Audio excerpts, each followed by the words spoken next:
लोकसंख्या एक घटक टाकतोच. लोकसंख्या घटक. आता लोकसंख्या घटकामध्ये बघा महत्वाचे पॉईंट कोणते कोणते होते. याच्या आधीच्या लेक्चरला बघा तुम्हाला कुठले कुठले पॉईंट कळ करायचे त्याच्यावर प्रश्न येऊ शकतो. तर लोकसंख्या संक्रमणाचा सिद्धांत जो आपला झाला होता पाठीमागे. लोकसंख्या संक्रमण किंवा लोकसंख्या बदलाचा सिद्धांत. लोकसंख्येमध्ये बदल कोणत्या कारणामुळे होतात ते कारण तुम्हाला विचारले जातील. राईट. याच्या 3 टप्पे आहेत बघा लोकसंख्या संक्रमणाचे. पहिला, दुसरा आणि तिसरा. जन्मदर आणि मृत्यूदर ह्याच्याविषयी सांगितलेले 3 टप्पे महत्वाचे. हा सिद्धांत अभ्यासासाठी मोस्ट IMP आहे बरं का. जो कंबाईनला आतापर्यंत 2021, 2022, त्याच्यानंतर राज्यसेवा 2024, राज्यसेवा 2025, त्याच्यानंतर परत मेन्सला पडलेला घटक आहे. महत्वाचा सिद्धांत असेल. 15 ते 17 क्वेश्चन या सिद्धांतावरचे आहेत लोकसंख्येमधले इकॉनॉमिक्स. त्याच्यानंतर नेक्स्ट मेन्स मध्ये थिअरी विचारतात बघा कधी कधी. माल्थसचा लोकसंख्या सिद्धांत. Thomas Malthus. त्याने गणितीय पद्धत आणि काय सांगितली होती, भूमितीय पद्धत, अन्नधान्य आणि लोकसंख्येत वाढ कशी होते याचं विश्लेषण माल्थसने केलं होतं. माल्थसचा लोकसंख्या सापळा पण आहे बघा. माल्थसचा लोकसंख्या सापळा, त्याला ट्रॅप असे म्हणतात, पॉप्युलेशन ट्रॅप.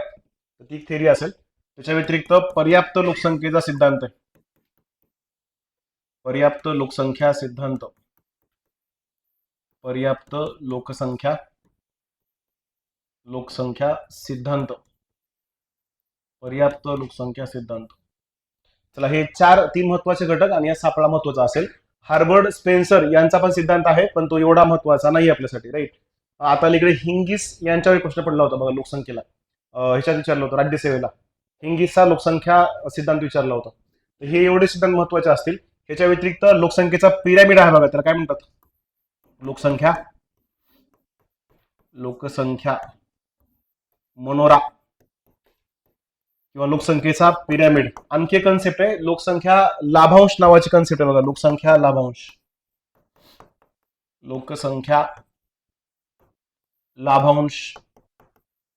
त्याच्यावर भरपूर प्रश्न पडलेत मेन्सला. लोकसंख्या लाभांश किंवा पॉप्युलेशन बेनिफिट नावाचा घटक येतो. लोकसंख्या लाभांश म्हणजे उत्पादक लोकसंख्या आणि अनुत्पादक लोकसंख्या ह्याचा अर्थव्यवस्थेवर पडणारा जो भार असतो आणि त्या लोकसंख्येचा होणारा फायदा. कोणती लोकसंख्या उपयुक्त आहे तर त्यातली वयवर्ष 15 ते 60 ही जी लोकसंख्या असते, श्रमिक संख्या जास्त असेल तर त्या लोकसंख्येचा लाभांश देशाला जास्त होतो. लोकसंख्या लाभांश नावाची कन्सेप्ट त्या दिलेली आहे. ह्याच्या व्यतिरिक्त बघा डायरेक्ट मग जनगणना आहे. जनगणना आता 16व्या गणनेपर्यंतची माहिती त्याच्यामध्ये उपलब्ध आहे. 16वी जनगणनेपर्यंत जनगणना. आता सध्याचे आपल्याकडे आकडे आहेत ते कधीचे येतात, 15वी गणना. ह्याच्यामध्ये मग जनगणना बघताना 2 घटक, त्यातले भारतावर एखादा प्रश्न आणि 1-2 प्रश्न आणि महाराष्ट्रावर 1-2 प्रश्न असतात. महाराष्ट्राची जनगणना आणि भारताची जनगणना यावर आधारित तुम्हाला प्रश्न विचारला जाऊ शकतो. भरपूर फॅक्च्युअल डेटा जनगणनेमध्ये आहे. तर हा भाग असेल बा जनगणना. ह्याच्या व्यतिरिक्त ह्याच्यातले घटक आहेत महत्वाचे. जनगणनेमध्ये घटक कोणते, एकतर लोकसंख्या म्हणजे त्याच्यामध्ये भारताची लोकसंख्या आणि महाराष्ट्राची लोकसंख्या 2001-2011 कंपॅरिझन करायचं बघा आपल्याला दोन्ही वर्षातलं. 2001 ची लोकसंख्या आणि 2011ची लोकसंख्येत वाढ का होते ते वाढ होण्याची कारण, लोकसंख्या वाढ. त्याच्यानंतर परत जन्मदर आणि मृत्यूदर.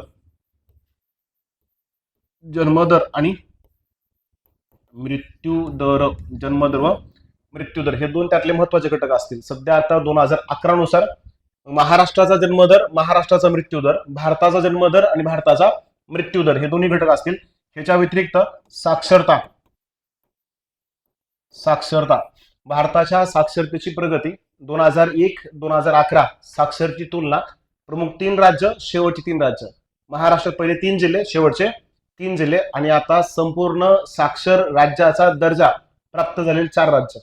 त्यातलं पहिलं कोणतं, मिझोराम आहे. संपूर्ण साक्षर राज्याच्या यादीमध्ये सध्या मिझोराम क्रमांक 1 ला आहे साक्षरता. त्याच्यानंतर नेक्स्ट घनता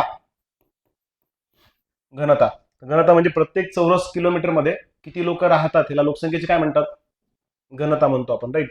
लोकसंख्येची घनता बघा सर्वाधिक घनता असणार 2001 आणि 2011 तुलना करायची आहे. आता प्रत्येक पॉईंट आला का त्या प्रत्येक पॉईंट काय करायचं आपल्याला, कंपॅरिझन 2001 ते 2011चं कंपॅरिझन करायचं, राईट.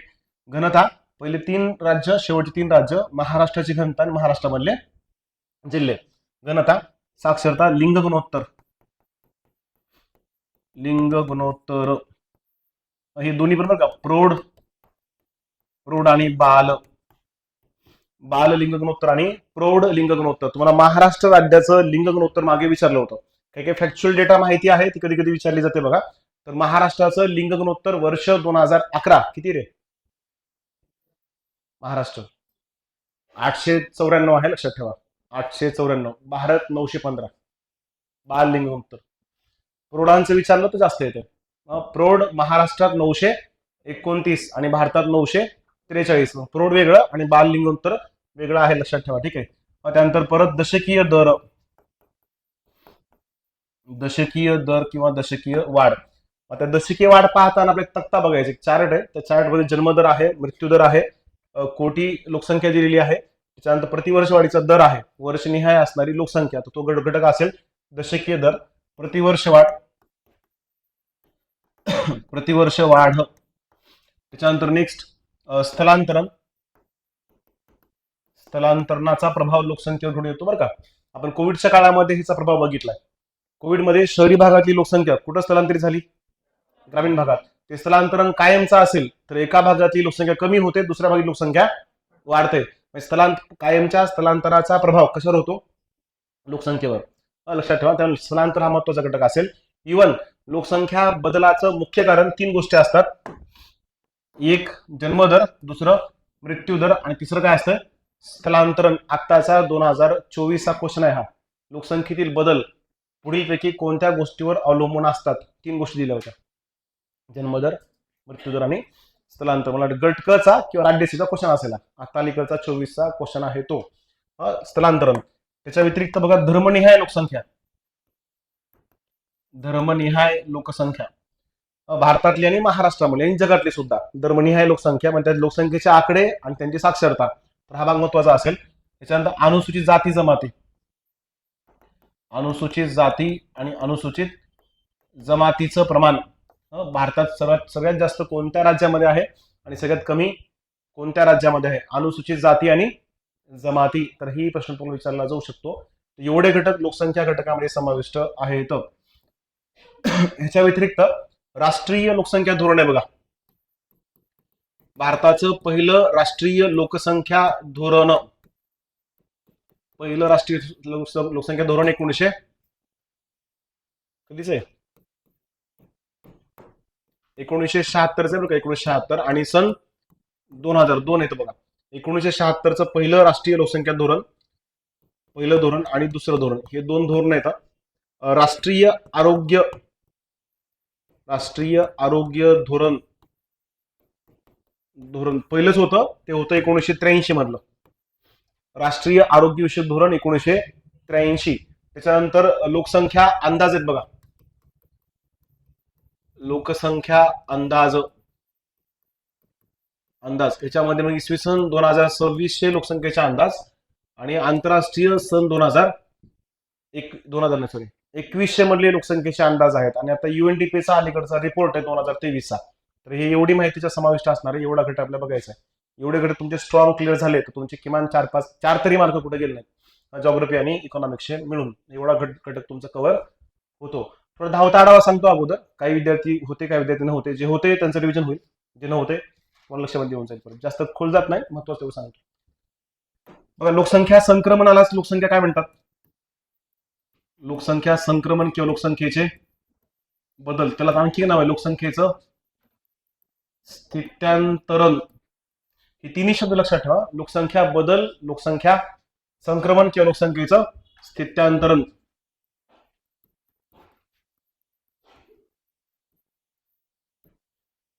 ह्या लोकसंख्या स्थित्यांतराचा सिद्धांत.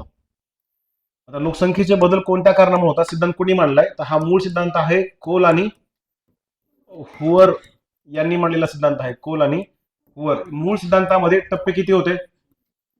3 आहेत, लक्षात ठेवा. मूळ सिद्धांतात टप्पे किती होते? मूळ सिद्धांत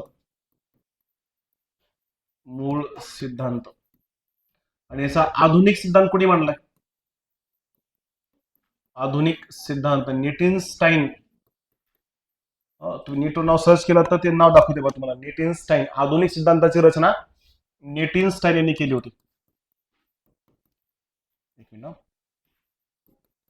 नीटिनस्टाईन आधुनिक लोकसंख्या सिद्धांतातला चौथा टप्पा आणि पाचवा टप्पा हे दोन टप्पे नीटिनस्टाईन यांनी आधुनिक लोकसंख्या सिद्धांतामध्ये जोडले आहेत. मूळ सिद्धांतामध्ये टप्पे किती होते? 3च. ठीक आहे. हा सिद्धांत कशाचं वर्णन करतो? प्रत्येक राष्ट्र लोकसंख्या बदलाच्या 3 टप्प्यातून जातो असं मत होतं कोल आणि हुअरचं. ते पुढे सांगताना बघा सिद्धांतामध्ये विश्लेषण काय काय केलंय. एकतर विकासाचे विविध टप्पे आहेत. विकासाचे विविध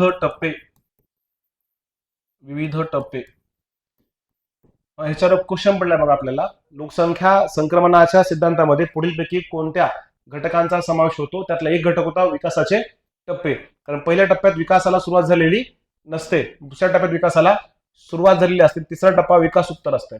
तिन्ही टप्प्यामध्ये विकासाचं वर्णन आलेलं आहे. म्हणजे विकास हा घटक सिद्धांतामध्ये चर्चेमध्ये आलेला मुद्दा होता. त्याच्यानंतर सगळ्यात महत्वाचा घटक म्हणजे काय असणार?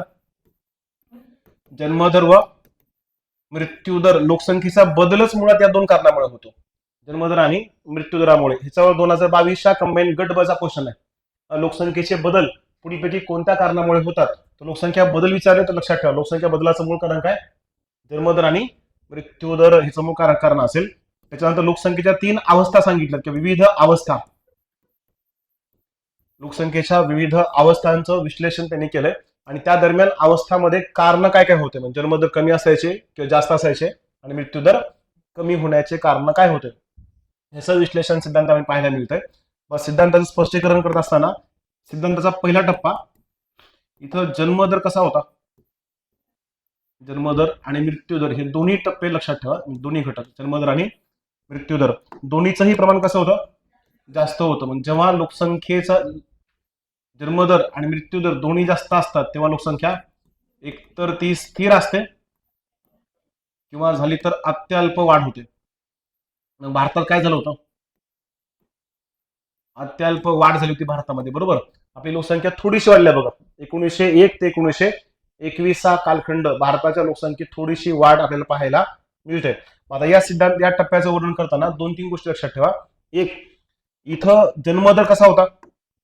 जास्त होता. जन्मदर जास्त असायचं कारण काय?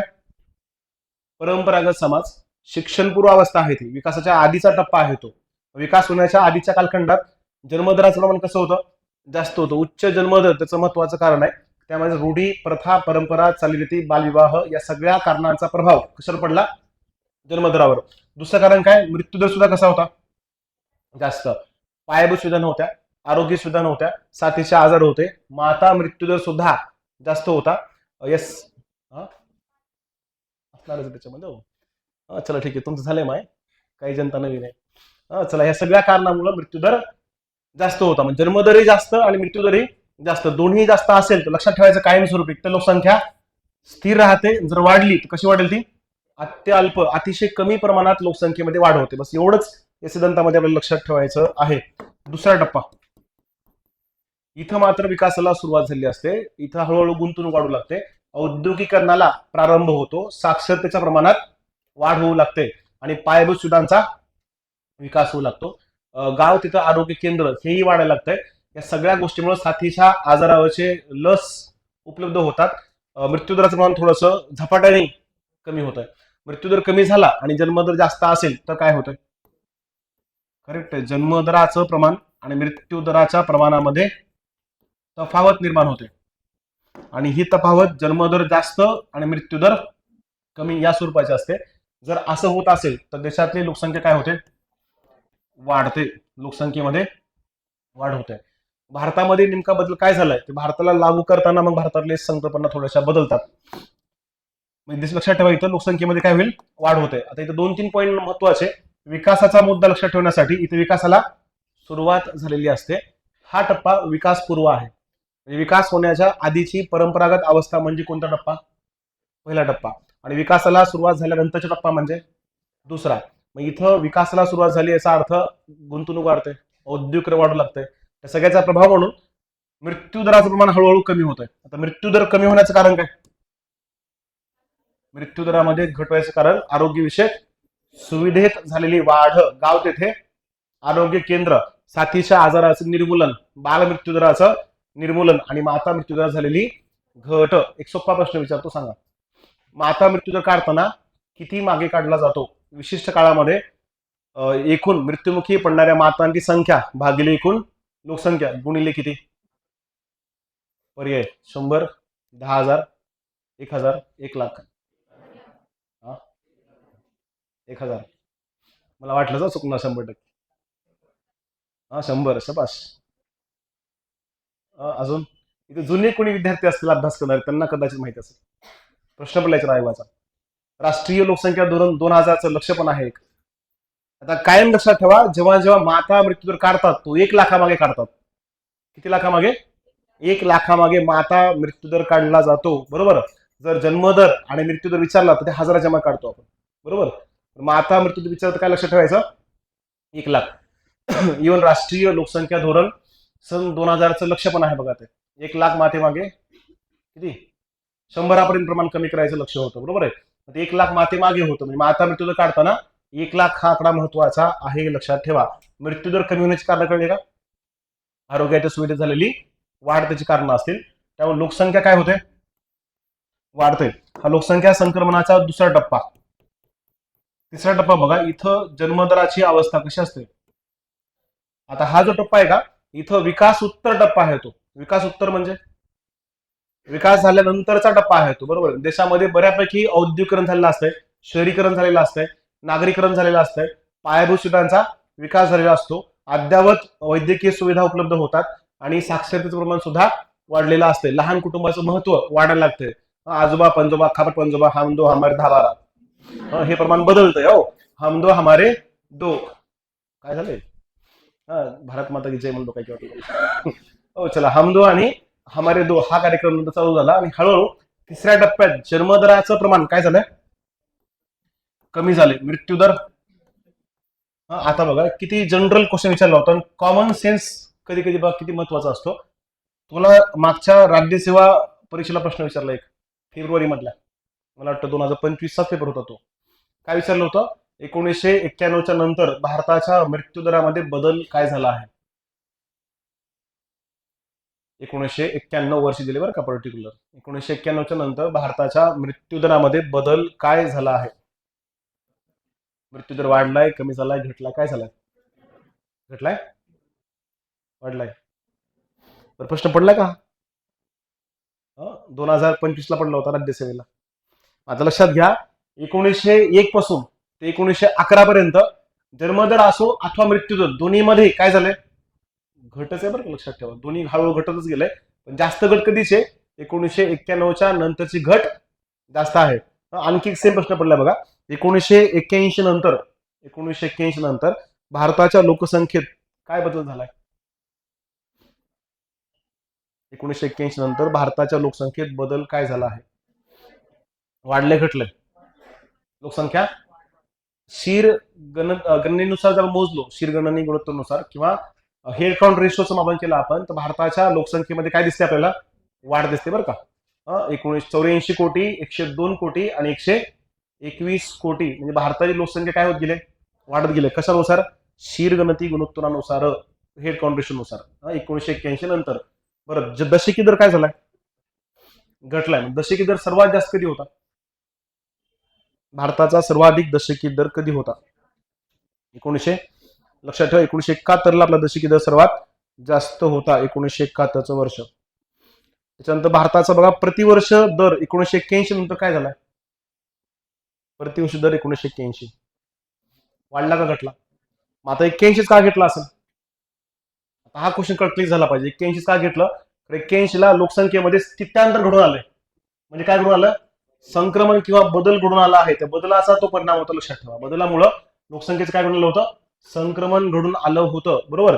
1981च्या आधी लोकसंख्येचं संक्रमण कसं होतं? 81च्या अगोदर जन्मदर मृत्यूदराचं प्रमाण तफावत जास्त होती, लोकसंख्या काय होत गेली आपली? वाढत गेली. इथं काय व्हायला पाहिजे मग? इथं जन्मदर कमी आणि मृत्यूदरही कमी, लोकसंख्या काय होते? लोकसंख्येत घट होते. आता बघा, हा सिद्धांत, हे तीन मूळ सिद्धांत, तीन टप्पे आहेत. विकासपूर्व टप्पा, विकासाला सुरुवात झालेला टप्पा आणि विकासोत्तर टप्पा. ही साक्षरतेची निरक्षरावस्था, साक्षरतेला सुरुवात झालेली अवस्था आणि संपूर्ण साक्षरतेची अवस्था. इथं औद्योगिकरण पूर्व टप्पा, औद्योगिकरणाला सुरुवात झालेला टप्पा आणि औद्योगिकरण उत्तर अवस्था. शहरीकरण नागरीकरण कुठल्या टप्प्यामध्ये आहे? तिसऱ्या टप्प्यात. या सगळ्या गोष्टीमुळं जन्मदराचं प्रमाण काय झालंय? कमी कमी होत गेलंय. म्हणजे असं होत असेल तर लोकसंख्येत काय व्हायला पाहिजे? घट व्हायला पाहिजे. बरोबर आहे. बऱ्याच वेळेला विद्यार्थ्यांना वाटतं की दोन्ही कमी झालं याचा अर्थ लोकसंख्या कशी असणार? स्थिर नसते बरं का. पहिल्या टप्प्यात लोकसंख्या असते स्थिर किंवा अत्यल्प. दुसरा टप्पा कुठला? वाढीचा. तिसरा टप्पा कुठला? घटण्याचा. आता भारताला जर हे 3 टप्पे लागू केलो आपण तर भारताच्या बाबतीमध्ये बघा वर्ष कोणते तयार होतात. नंबर 1, भारताच्या लोकसंख्या संक्रमणाचा पहिला टप्पा सुरू होतो 1901 पासून ते 1921 पर्यंत. हे काय दर्शवतंय? 1901 ते 1921 अत्यल्प लोकसंख्या वाढ दर्शवतो. म्हणजे 11वीच्या स्टेट बोर्डला पण दिले बघा. अत्यल्प लोकसंख्या वाढ दर्शवणारा घटक असेल. इथं अत्यल्प लोकसंख्या वाढले. त्याच्यानंतर पुढचा टप्पा बघा, दुसरा टप्पा. इथं मात्र भारतात 2 टप्पे तयार होतात.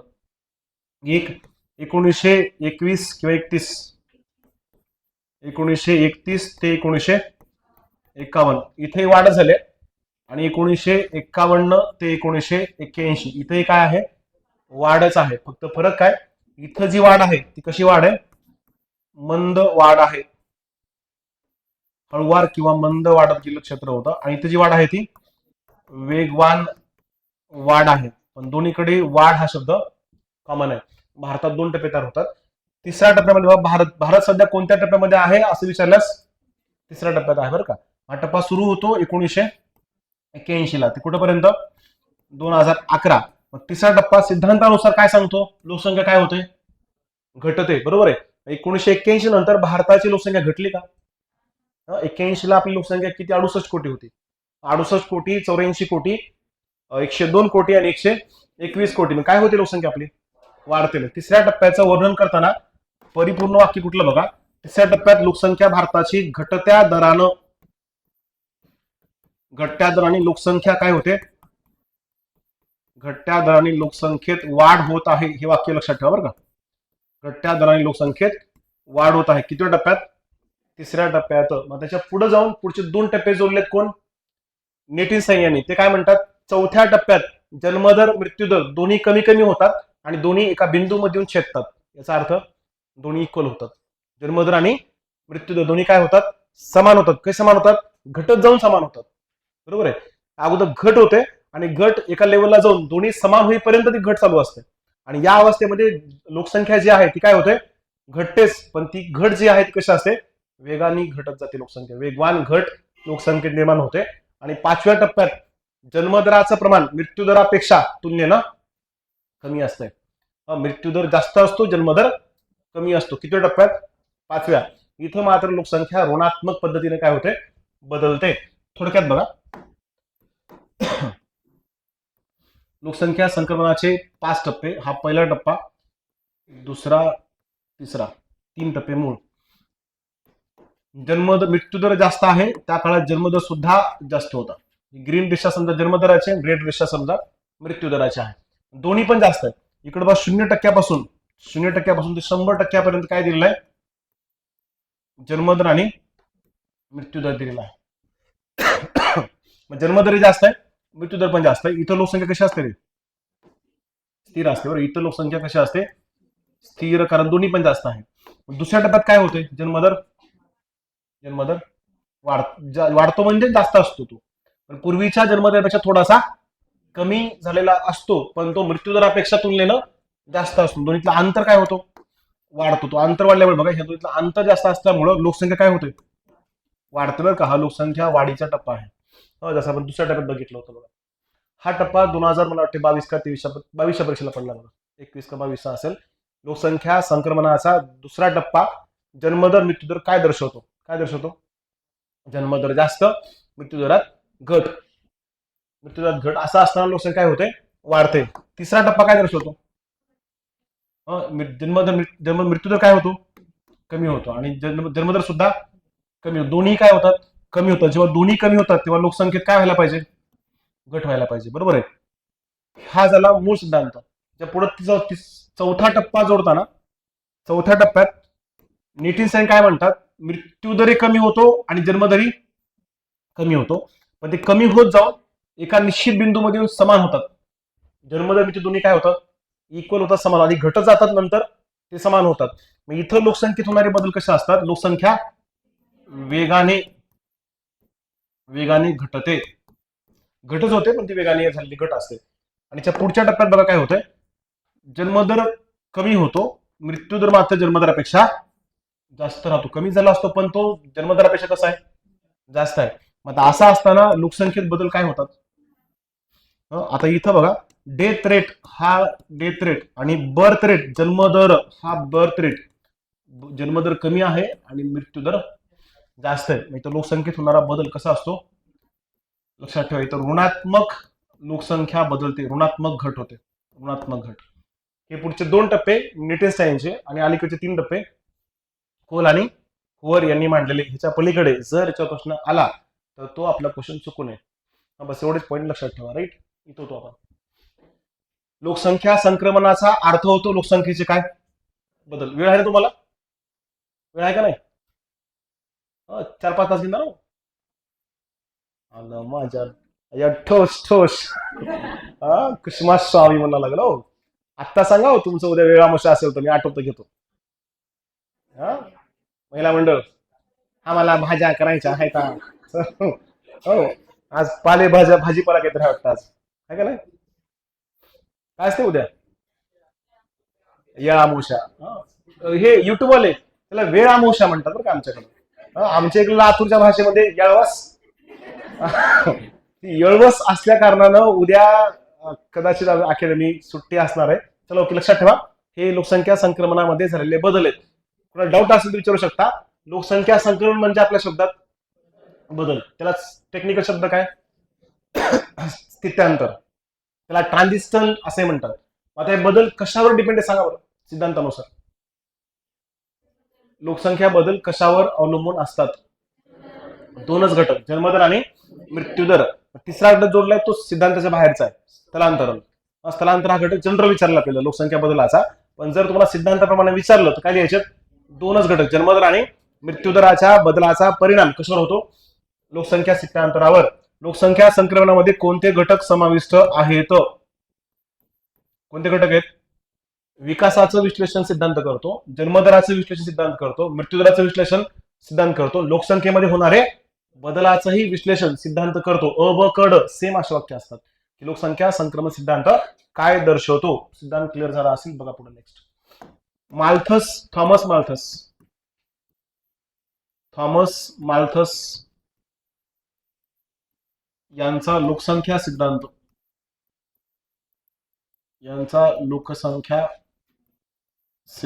हा, या सिद्धांतामध्ये बघा कधी मांडला सिद्धांत,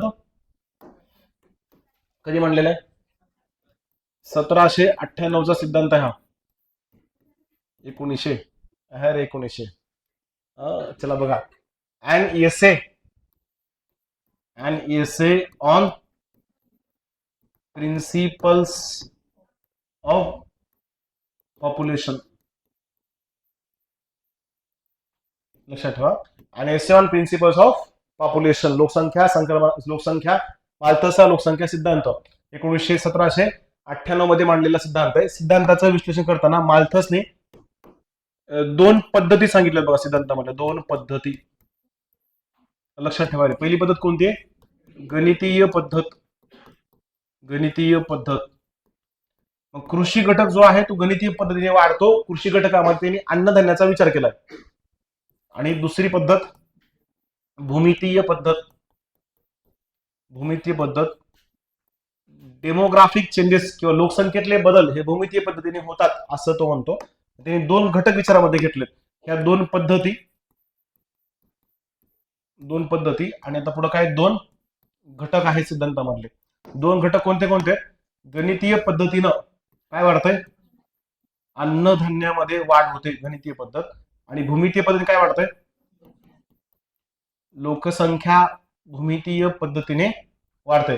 आता हे बदल कसे होतात, तर हे बदल बघा इथं 1च्या पटीमध्ये बदल होतो गणितीय पद्धतीने, 1, 2, 3, 4 किंवा 5. आता हे गणितीय पद्धती विश्लेषण उदाहरण सांगताना प्रत्येकाचे उदाहरण वेगवेगळे असतात बरं का. फक्त आपल्याला एवढं लक्षात ठेवायचं आहे की अन्नधान्य एका पटीने वाढतंय आणि लोकसंख्या दुपटीने वाढते, एवढंच विश्लेषण करायचं आहे. इथं 2, 4, 6, 8, 10 किंवा मला असं घेऊ 2, 4 मग पुन्हा 8, 8 वर 16, 16 वर 32 असे घेता येतं बरं का. हे लक्षात ठेवा. त्या दिशेने होणारी वाढ पुढे तो काय म्हणतो 5ची पट आहे. पुन्हा पुढे मापन करताना कितीच्या पटीने करायचं 5च्या पटीनं. आता 5च्या पटीत बघा अन्नधान्य 5 गुणिले 5 कितीने वाढणार आहे 25 न वाढलं तर लोकसंख्येत 10 गुणिले 5 कितीने वाढ होणार आहे 50. 25 गुणिले पुन्हा पुढे 5 1,600 आणि 50 गुणिले 5 250. पण जेव्हा अन्नधान्य 25 वाढेल तेव्हा लोकसंख्या किती असणार 50. जेव्हा अन्नधान्य 125 होईल तेव्हा लोकसंख्या 250 होईल. किंवा 125 गुणिले 5 किती 125 गुणिले 5 किती 625 का आणि 250 गुणिले 5 1250. मग ते 625 हे 1250. मग आता मला सांगा दुपटीने काय वाढत चाललंय लोकसंख्येत होणारी वाढ कशी असेल लोकसंख्या दुपटीने वाढेल, दुपटीने वाढ होईल कशामध्ये लोकसंख्येत आणि एका पटीने वाढत जाईल, एक पट वाढ कशामध्ये अन्नधान्यात. याच्या पुढे जाऊन तो म्हणतो की संतुलनाचा बिंदू असतो संतुलन. मग आता असंतुलनाची अवस्था बघा, असंतुलनाची स्थिती किंवा अवस्था. असंतुलन स्थिती म्हणजे काय इथं दोन गोष्टी वेगळ्या पद्धतीने वाढत जातात, अन्नधान्य आणि लोकसंख्या. जास्त वेगाने काय वाढतंय लोकसंख्या जास्त वेगाने वाढते, अन्नधान्य कमी वेगाने वाढतं. याचा अर्थ दोन्हीमध्ये असमतोल वाढतो. म्हणजेच काय अन्नधान्याचं प्रमाण लोकसंख्येपेक्षा कसं आहे कमी आहे. जास्त काय असणार लोकसंख्या जास्त आहे, मग इथं समतोल राखला जाणार नाही. इथं अन्नधान्यापेक्षा जास्त काय वाढणार लोकसंख्या.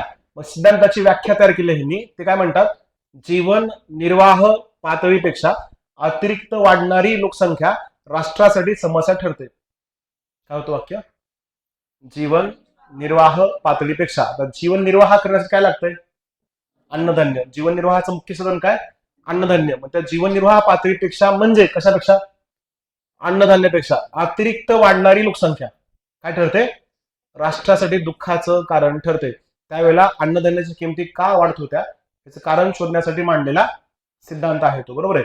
इथं संतुलन निर्माण होतं आणि या संतुलनामुळं ती लोकसंख्या वाढ राष्ट्रासाठी काय वाटू लागते समस्या वाटू लागते. लक्षात ठेवा जीवन निर्वाह पातळीपेक्षा मागे लिहून दिला ना. चला जीवन निर्वाह पातळीपेक्षा अतिरिक्त वाढणारी लोकसंख्या राष्ट्रासाठी समस्या ठरते. आता ही समस्या सोडवण्यासाठी उपाययोजना सांगितल्यात. उपाययोजना माल्थसच्या उपाययोजनेमध्ये 2च घटकांचा समावेश आहे. कोणते 2 घटक एक प्रतिबंधात्मक उपाय आहेत. प्रतिबंधात्मक उपाय जे मानवाने स्वतः कृत्रिमरित्या स्वतः नियंत्रणामध्ये आणायचे उपाय आहेत. आणि दुसरा उपाय नैसर्गिक उपाययोजना आहे. निसर्ग स्वतः उपाययोजना करेल नैसर्गिक उपाययोजना. हे 2 उपाय माल्थसच्या सिद्धांताने पाहायला मिळतात नैसर्गिक आणि प्रतिबंधात्मक. प्रतिबंधात्मक म्हणजे काय तर मानवाने स्वतः लोकसंख्या नियंत्रणात आणावी त्यासाठी उशिरा विवाह ब्रह्मचर्य पालन नैतिक संयम इत्यादी कुटुंब नियोजन या प्रकारच्या कार्यक्रमाचा अवलंब करून लोकसंख्या काय करावी मानवाने नियंत्रणात आणावी. जर मानवाला असं करता नाही आलं तर निसर्गाचा कोप होईल, निसर्ग कोपेल आणि निसर्गाच्या होणाऱ्या या उपाययोजना मानवाला पेलणाऱ्या नसतील. निसर्ग जीवितहानी करेल आणि निसर्गाचा समतोल जो ढासळलाय तो समतोल पुन्हा निसर्ग समतोल करेल असं विश्लेषण करून ठेवलंय माल्थसने. बरोबर. तो काय म्हणतो निसर्गाच्या उपायामध्ये भूकंप सुनामी महामारी बरोबर. कोरोनाच्या काळात हा सिद्धांत चर्चेमध्ये होता. कोरोनाला पण नैसर्गिक आपत्ती म्हणून जारी केलं होतं. अशा प्रकारच्या नैसर्गिक आपत्तीच्या काळात महामारीच्या काळामध्ये अनेक लोकांचा मृत्यू होऊन लोकसंख्या काय होते नियंत्रणामध्ये येते असं कोणाचं मत आहे माल्थस. सिद्धांतावर टीका पण झाल्यात बरं का. टीका करताना टीकाकार म्हणतात की सिद्धांताचं विश्लेषण चुकीचं आहे. त्यांनी अन्नधान्याची वाढ चुकीच्या पद्धतीने सांगितलंय. अन्नधान्य असं वाढत नाही एका पटीनं, अन्नधान्य अनेक पटीने वाढतंय. ग्रामीण भागात म्हण आहे की मुठभर पेरलं की पोतभर उगवत आहे. त्यामुळे हे विश्लेषण काही लोकांच्या मध्ये चुकीचं आहे.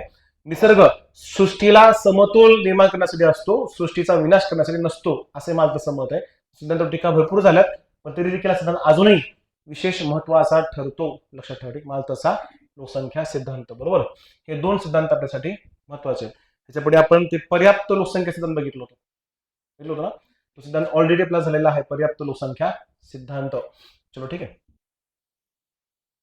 मालथसा लोकसंख्या सापळा पण बघितला बरं का आपण. त्याच्यात घुसलो का ते लय वेळ होत जाईल. का हाय म्हणून एक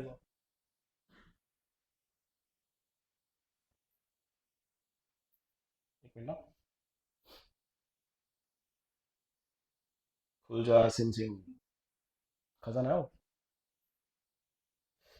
चला बघा, याच्यात फक्त पीपीटी घ्यायचं कारण काय, कमी वेळेमध्ये बऱ्यापैकी ते कंटेंट कव्हर होतो. आकडेवारी भरपूर आहे बघा. लोकसंख्येचे काही जनरल आकडेवारी असणार आहे.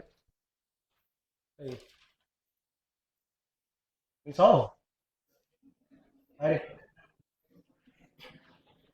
चला बघा, म्हणजे आखरीच काय आलेलं आहे. हा सिद्धांत आपण आताच बघितला लोकसंख्या संक्रमणाचा, राईट. हे टप्पे होते. पहिला टप्पा लोकसंख्येचा, दुसरा आणि तिसरा टप्पा. त्याच्यानंतर भारताच्या लोकसंख्येमध्ये बदल कसे झाले बघा. हा तक्ता आपल्यासाठी फार महत्वाचा आहे. लोकसंख्येमध्ये कशा पद्धतीने बदल झालेत.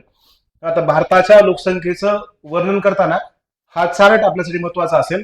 इथं 1901 पासून, आता जिथे 00 आहे का ते 1-1 समजा. चला बरं का.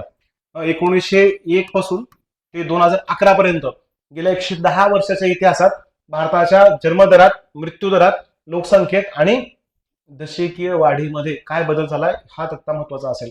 बघा, हा जो टप्पा आहे का 1901 पासून ते 1900 किती पर्यंत, 1921 पर्यंत, हा टप्पा काय दर्शवतो, अत्यल्प वाढ दर्शवतो. अत्यल्प लोकसंख्या वाढीचा टप्पा असेल. कारण या काळामध्ये जन्मदराचं प्रमाण कसं होतं. मग आता लोकसंख्या किती होती 1901 ला. भारताची लोकसंख्या कुठे गेली, लोकसंख्या किती कोटी होती, 23.8 कोटी. त्याच्यानंतर 1911 ला लोकसंख्या किती होती, 25.2. आणि 1921 ला लोकसंख्या किती होती, 25.1. 23, 25.2 आणि 25.1. मग या 2 वर्षात कम्पॅरिझन केलं आपण तर लोकसंख्या काय झाली आपली. मी आधी सांगितलं बरं का, हे जिथं 00 काय करायचं, 1-1 कन्सिडर करायचं. म्हणजे 1911 झालं बरं का हे, आणि 19 झालं 21. 11 पासून 21 पर्यंत लोकसंख्या बघा 25 पॉईंट किती होती, 2 कोटी होती. 25.1 कोटी होती. थोडी अल्प का असणं काय आहे, घट आहे. ह्या 1921च्या वर्षाला काय म्हणतात, लोकसंख्येचं महाविभाजनाचं वर्ष. महाविभाजन वर्ष. किती लोकसंख्या घटली होती लक्षात ठेवा. दशकीय दर म्हणजे 1911 ते 1921 मायनस 0.31 ऋणात्मक घट आहे. आणि जर प्रतिवर्ष विचारलं, प्रतिवर्ष घट किती आहे तर मायनस 0.03 ही प्रतिवर्ष घट आहे. मायनस 0.03 प्रतिवर्ष घट. लोकसंख्या महाविभाजनाचं वर्ष या टप्प्यामध्ये येत आहे. हा भारतातल्या अत्यल्प लोकसंख्या वाढीचा टप्पा आहे. बरोबर आहे. या टप्प्यात जन्मदराचं प्रमाण आणि मृत्यूदराचं प्रमाण हे स्थिर नाही हो. जन्मदर जास्त होता आणि मृत्यूदर सुद्धा जास्त होता. लोकसंख्या स्थिर होते. हा झाला पहिला टप्पा. इथे जन्मदर बघा 45% जन्मदर आहे आणि 44% काय आहे मृत्यूदर. दोन्ही पण कसे आहेत, जास्त आहेत. इथं 48% जन्मदर, 42% मृत्यूदर. इथं पण बघा 49 आणि 48, दोन्हीचे प्रमाण कसं आहे, तुलनेला जास्त आहे. त्यामुळे लोकसंख्या स्थिर होती. ही पीपीटी शेअर करतो नंतर लोकसंख्या परत, राईट. त्यानंतर नेक्स्ट बघा पुढं, लोकसंख्या संक्रमणाचा दुसरा टप्पा. आता दुसऱ्या टप्प्यात आपण भारतात 2 टप्पे तयार केलेत. ते 2 टप्पे 1900 कधीपासून 1931 ते 1951 पर्यंतचा हा एक टप्पा. मग या टप्प्यात लोकसंख्या काय झाली आपली, हा सकारात्मक काय दर्शवतो, वाढ दर्शवतो. सकारात्मक वाढ म्हणजे इथं लोकसंख्या, इथं निगेटिव्ह झाली लोकसंख्या आपली, बरोबर आहे, मायनस मध्ये गेली होती. त्याच्यानंतर सकारात्मक वाढ आहे आपली कधीची, 31 ते 51. सकारात्मक वाढ बघा, लोकसंख्या 27 कोटी, 31 कोटी आणि 36. आता आकडे लक्षात ठेवायला, 1950 ला भारताची लोकसंख्या किती होती, 36 कोटी. लोक प्रभात फेरी काढायचे, भारत देश कोणाचा. काही लोक महात्मा गांधीचा म्हणायचे, काही लोक नेहरूंचा म्हणायचे, काही लोक सुभाषचंद्र बोसचा म्हणायचे, काही लोक काय म्हणायचे, 36 कोटी लोकांचा. हो, भारत देश कोणाचा, 36 कोटी लोकांचा. कधी, 1950 ला. 27 कोटी, 31 कोटी आणि 36 कोटी पर्यंत लोकसंख्या काय झाली होती आपली, वाढली होती. फार जास्त मोठी वाढ आहे का, लोकसंख्या वाढली पण ती वाढ कशी आहे, संथ वाढ आहे. म्हणजेच काय, हा मंद किंवा संथ वाढीचा कालखंड आहे, ज्याला काय म्हणू आपण सकारात्मक वाढ असं म्हणू शकतो. ठीक आहे. इथं मृत्यूदर जन्मदर बघा 46, 45 आणि 39. म्हणजे अजूनही जन्मदर कसा आहे, जास्तच आहे तो, राईट. इथल्या जन्मदराच्या तक्त्यानुसार बघा 45, 48, 49, इथं 46, 45, 39 आहे.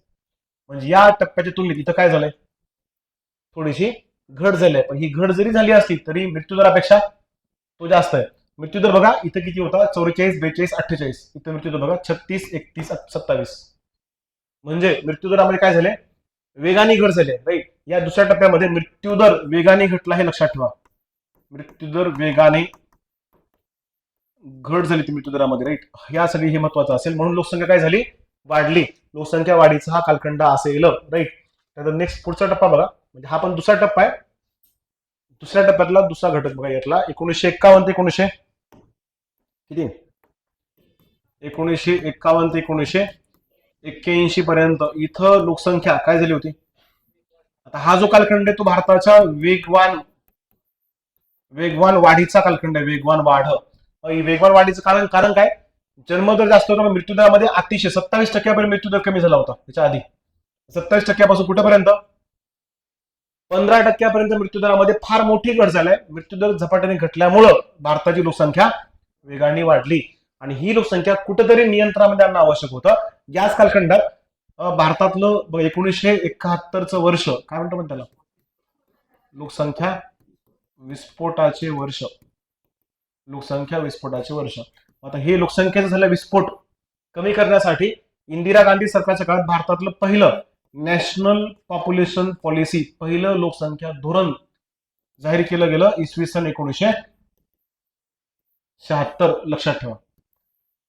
तिथं हिंदू विवाह कायद्यानुसार 18 वर्ष आणि 21 वर्ष मुलाचं आणि मुलीचं वय निश्चित केलं गेलं होतं. बक्षीस दिलं गेलं कशा करता,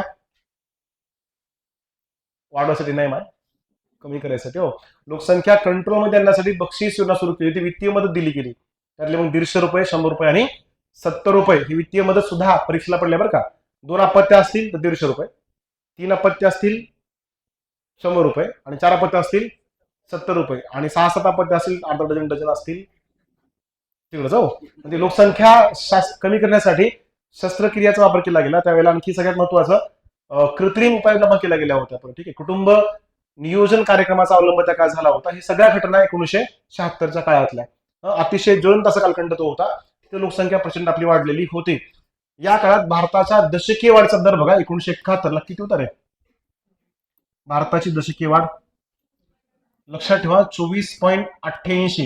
हे भारताच्या सर्वाधिक दशकीय वाढीचं वर्ष आहे. सर्वाधिक दशकीय वाढ 24.88. आता सध्या भारताची दशकीय वाढ सध्या किती आहे, 17.7. लक्षात ठेवलं तरी चालतंय. 17.69% आहे. 17.69 म्हणजे राऊंड फिगर, 17.7 म्हणलं तरी चालतंय. बरोबर, ठीक आहे. त्याच्या आसपास असा आकडा असेल 17.69%. म्हणजे बघा 1981 ला किती झाली होती, ही 1971 ची बरं का. लगेच 1981 ला 24.66 होती. 24.66. कोणती वाढ, दशकीय वाढ. म्हणजे इथे जास्त होती. म्हणजे 24.81 नंतर 24% ते वर्ष 2011 पर्यंत कितीने घटली. कीर्तन लावलं काय, हो जाऊ नको तिकडं, बाबा डेंजर असत बघते लोक.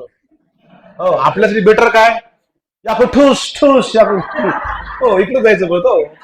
ते गाणं आपल्याकडल्या लई लोक, मी तर लई ऐकलो अफाट. मला अजून त्याची एकही ओळ म्हणता येईल. मी लई पाठ केलो अफाट, पाठच होईना अजिबात. ते कुठलं गाणं आहे, कसलं आहे, तुला पाठ आहे का. डोजला स्टेल मी बोमला तो शार. हो चला बघा, ओके. हो बघा काय असते माणसाच्या आयुष्यामध्ये. अक्षय खन्ना तुम्ही खूप सोशल मीडियाला ऐकला असेल. डाऊन ट्रेन मध्ये गेलेला माणूस, वडील लहान वयामध्येच 5 का 7 वर्ष वय होतं, त्याला वडील सोडून ओशोच्या आश्रमात जाऊन राहिले. आणि वडील गेल्याच्या नंतर मग त्यांचे अगोदर 2 लग्न झाले होते. मग ते घराचा ताणतणाव, लहानपणापासून एका सायलेंट झोन मध्ये गेलेला व्यक्ती अक्षय खन्ना. Silent zone. आणि तरुण वयामध्ये ऍक्टरसाठी सगळ्यात महत्वाची गोष्ट असते काय, हो सगळ्यात महत्वाची गोष्ट असते, मी नाही हो, मग ते केस जायला सुरुवात झाल्यावर ते किमान 5 वर्ष अज्ञातवासामध्ये होते. 5 वर्ष प्रचंड डिप्रेशनमध्ये. आणि एवढं झालेलं असताना जगाला जग ओळख विसरलं होतं. जगाला कुणाला वाटलं नाही की एवढा माणूस एवढा मोठ्या याच्यावर जाईल. 2 कोटी रुपये घेतले फक्त त्याने. आणि ज्या पिक्चर लीड रोल आहे ना रणवीर सिंगचा, 50 कोटी घेतलेत. रणवीर सिंग 50 कोटी, हिने किती घेतलेत? 2 कोटी. त्याचा एक रोल काय म्हणतात एकदम छोटा रोल असला असं वाटलं होतं. पिक्चर अख्खा एकाच नावाने गाजला होतो. रेहमान डकेत ऐकमच केलाय का एका रोलला फक्त, राईट. आणि तिथं जो डान्स केलाय का त्या गाण्यातला, तो त्यांनी स्वतः कोरिओग्राफ केलाय. तो स्वतः म्हणजे जात जात असं केलेलं आहे. त्यामुळं नॅचरल गोष्टी लोकांना काय होतात, आवडतात.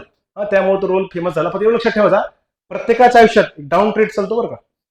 पण लक्षात ठेवायचं का आपला काळ येतो, 100% येतो. कोशिश कर, हल निकलेगा, आज नाही तो कल निकलेगा. आणि समजा त्यांनी सोडून देऊन जर ते गेले असते कुठल्या तरी आश्रमात, कार्यक्रम झाला असता का नाही? एवढे 2-3 रोल, छावा पिक्चर त्यांनी औरंगजेबाचा रोल केला होता. त्याला बघितलं असं वाटतं की हाच औरंगजेब होता, क्रूर महिला धरून मारलं पाहिजे, वाटतं का नाही तिथं? आणि ते रोल करण्याची भूमिका असते. एवढं तो रोलमध्ये गेला होता का, प्रचंड भयानक.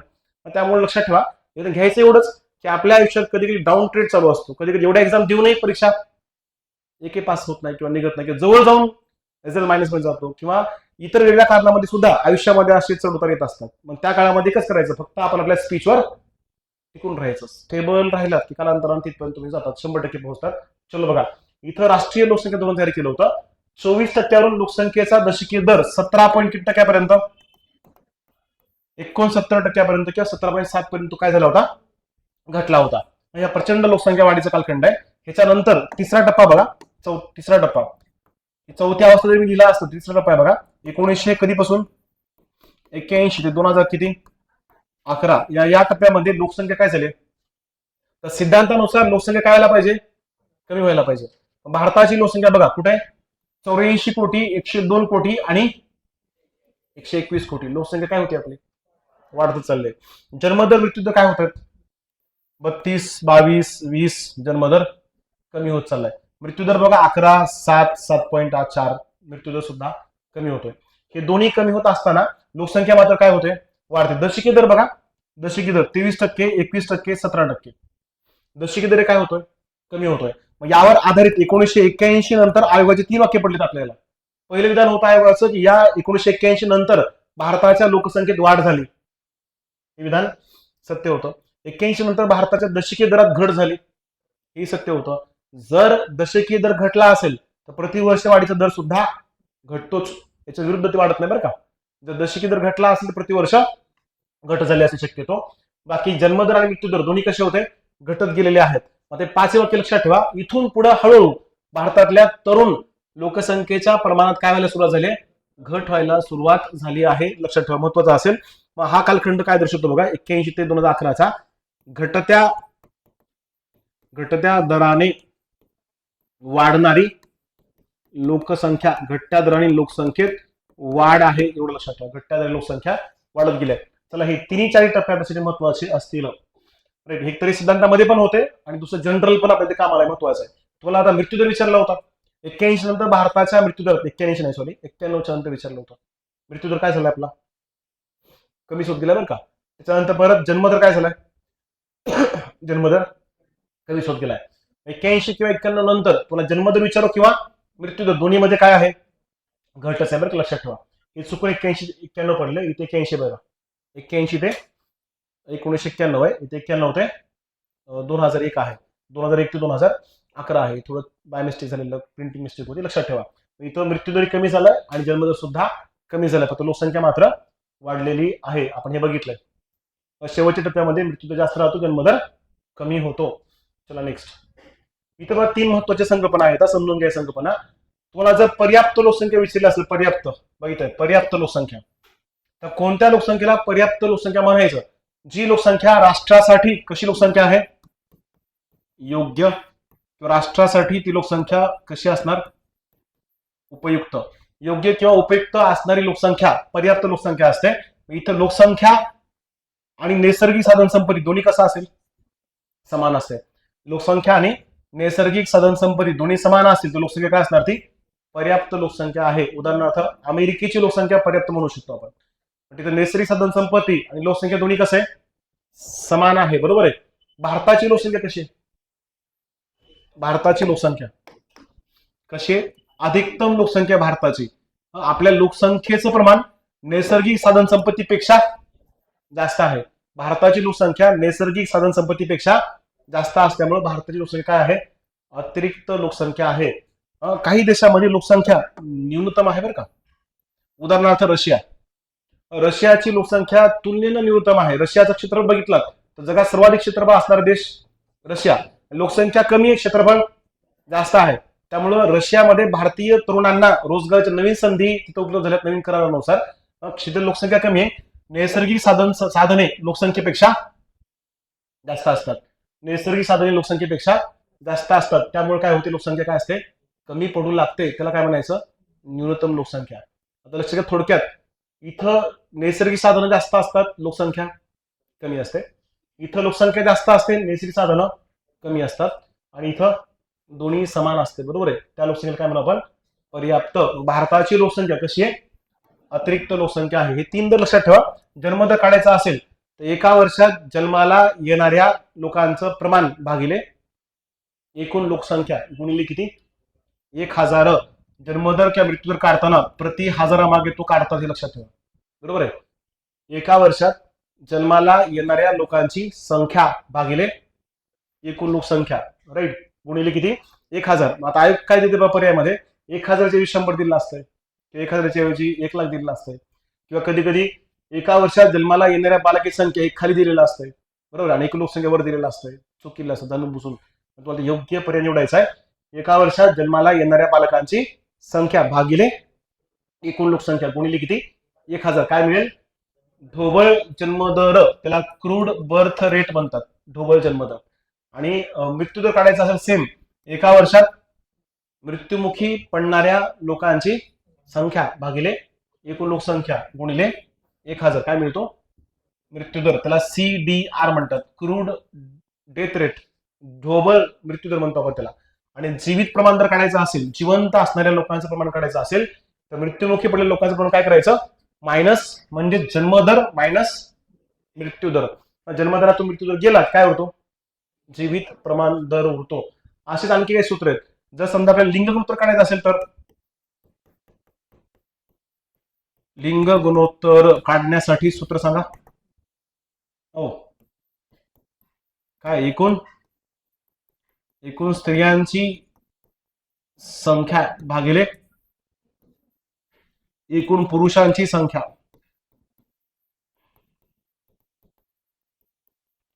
एकूण पुरुषांची संख्या गुणिले काय, गुणिले 1000, बरोबर आहे. एकूण स्त्रियांची संख्या भागिले पुरुषांची संख्या. डबे पडले बघा, डबे संघ घेऊन फिरायला काय, भजी गोळा करत. चला बघा, total female divide by total male into 1000 काय मिळत आहे, लिंग गुणोत्तर प्राप्त होत आहे. सेम असंच बाल लिंग गुणोत्तर काढायचा असेल, सेम सूत्र आहे, फक्त इथं एका वर्षात जन्माला एकूण स्त्रियांच्या संख्येच्या ऐवजी एकूण मुलींची संख्या वयवर्ष 0 ते 5 आणि एकूण मुलांची संख्या वयवर्ष 0 ते 5 काय मिळेल, बाल लिंग गुणोत्तर कळेल आपल्याला, बरोबर आहे. आणखी घनता काढताना कशी काढतात, लोकसंख्येची घनता, एकूण लोकसंख्या भागिले क्षेत्रफळ, एकूण क्षेत्रफळ भागिले एकूण लोकसंख्या, एकूण लोकसंख्या भागिले गुणिले 1000 नसते, 100 असते, काहीच नसते. हो, चौरस किलोमीटर मध्ये क्षेत्रफळ मोजतात. एकूण लोकसंख्या भागिले एकूण क्षेत्रफळ काय मिळतंय, लोकसंख्येची घनता प्राप्त होते. घनता. त्यानंतर साक्षरतेची व्याख्या काय आपली, वयवर्ष 7 पेक्षा जास्त, ज्याला लिहिता बोलता वाचता येतंय तो साक्षर. ही भारताच्या साक्षरतेची व्याख्या आहे, जी UPSC पूर्व परीक्षा 2024 पडली होती, 23 सॉरी. ज्याला लिहिता बोलता वाचता येतंय आणि जो 7 वर्षापेक्षा जास्त आहे त्याला काय म्हणतात, साक्षर. लक्षात ठेवा, राईट. चला नेक्स्ट. आता सिद्धांतामध्ये अडकत नाही, पुढे जाऊ आपण, राईट.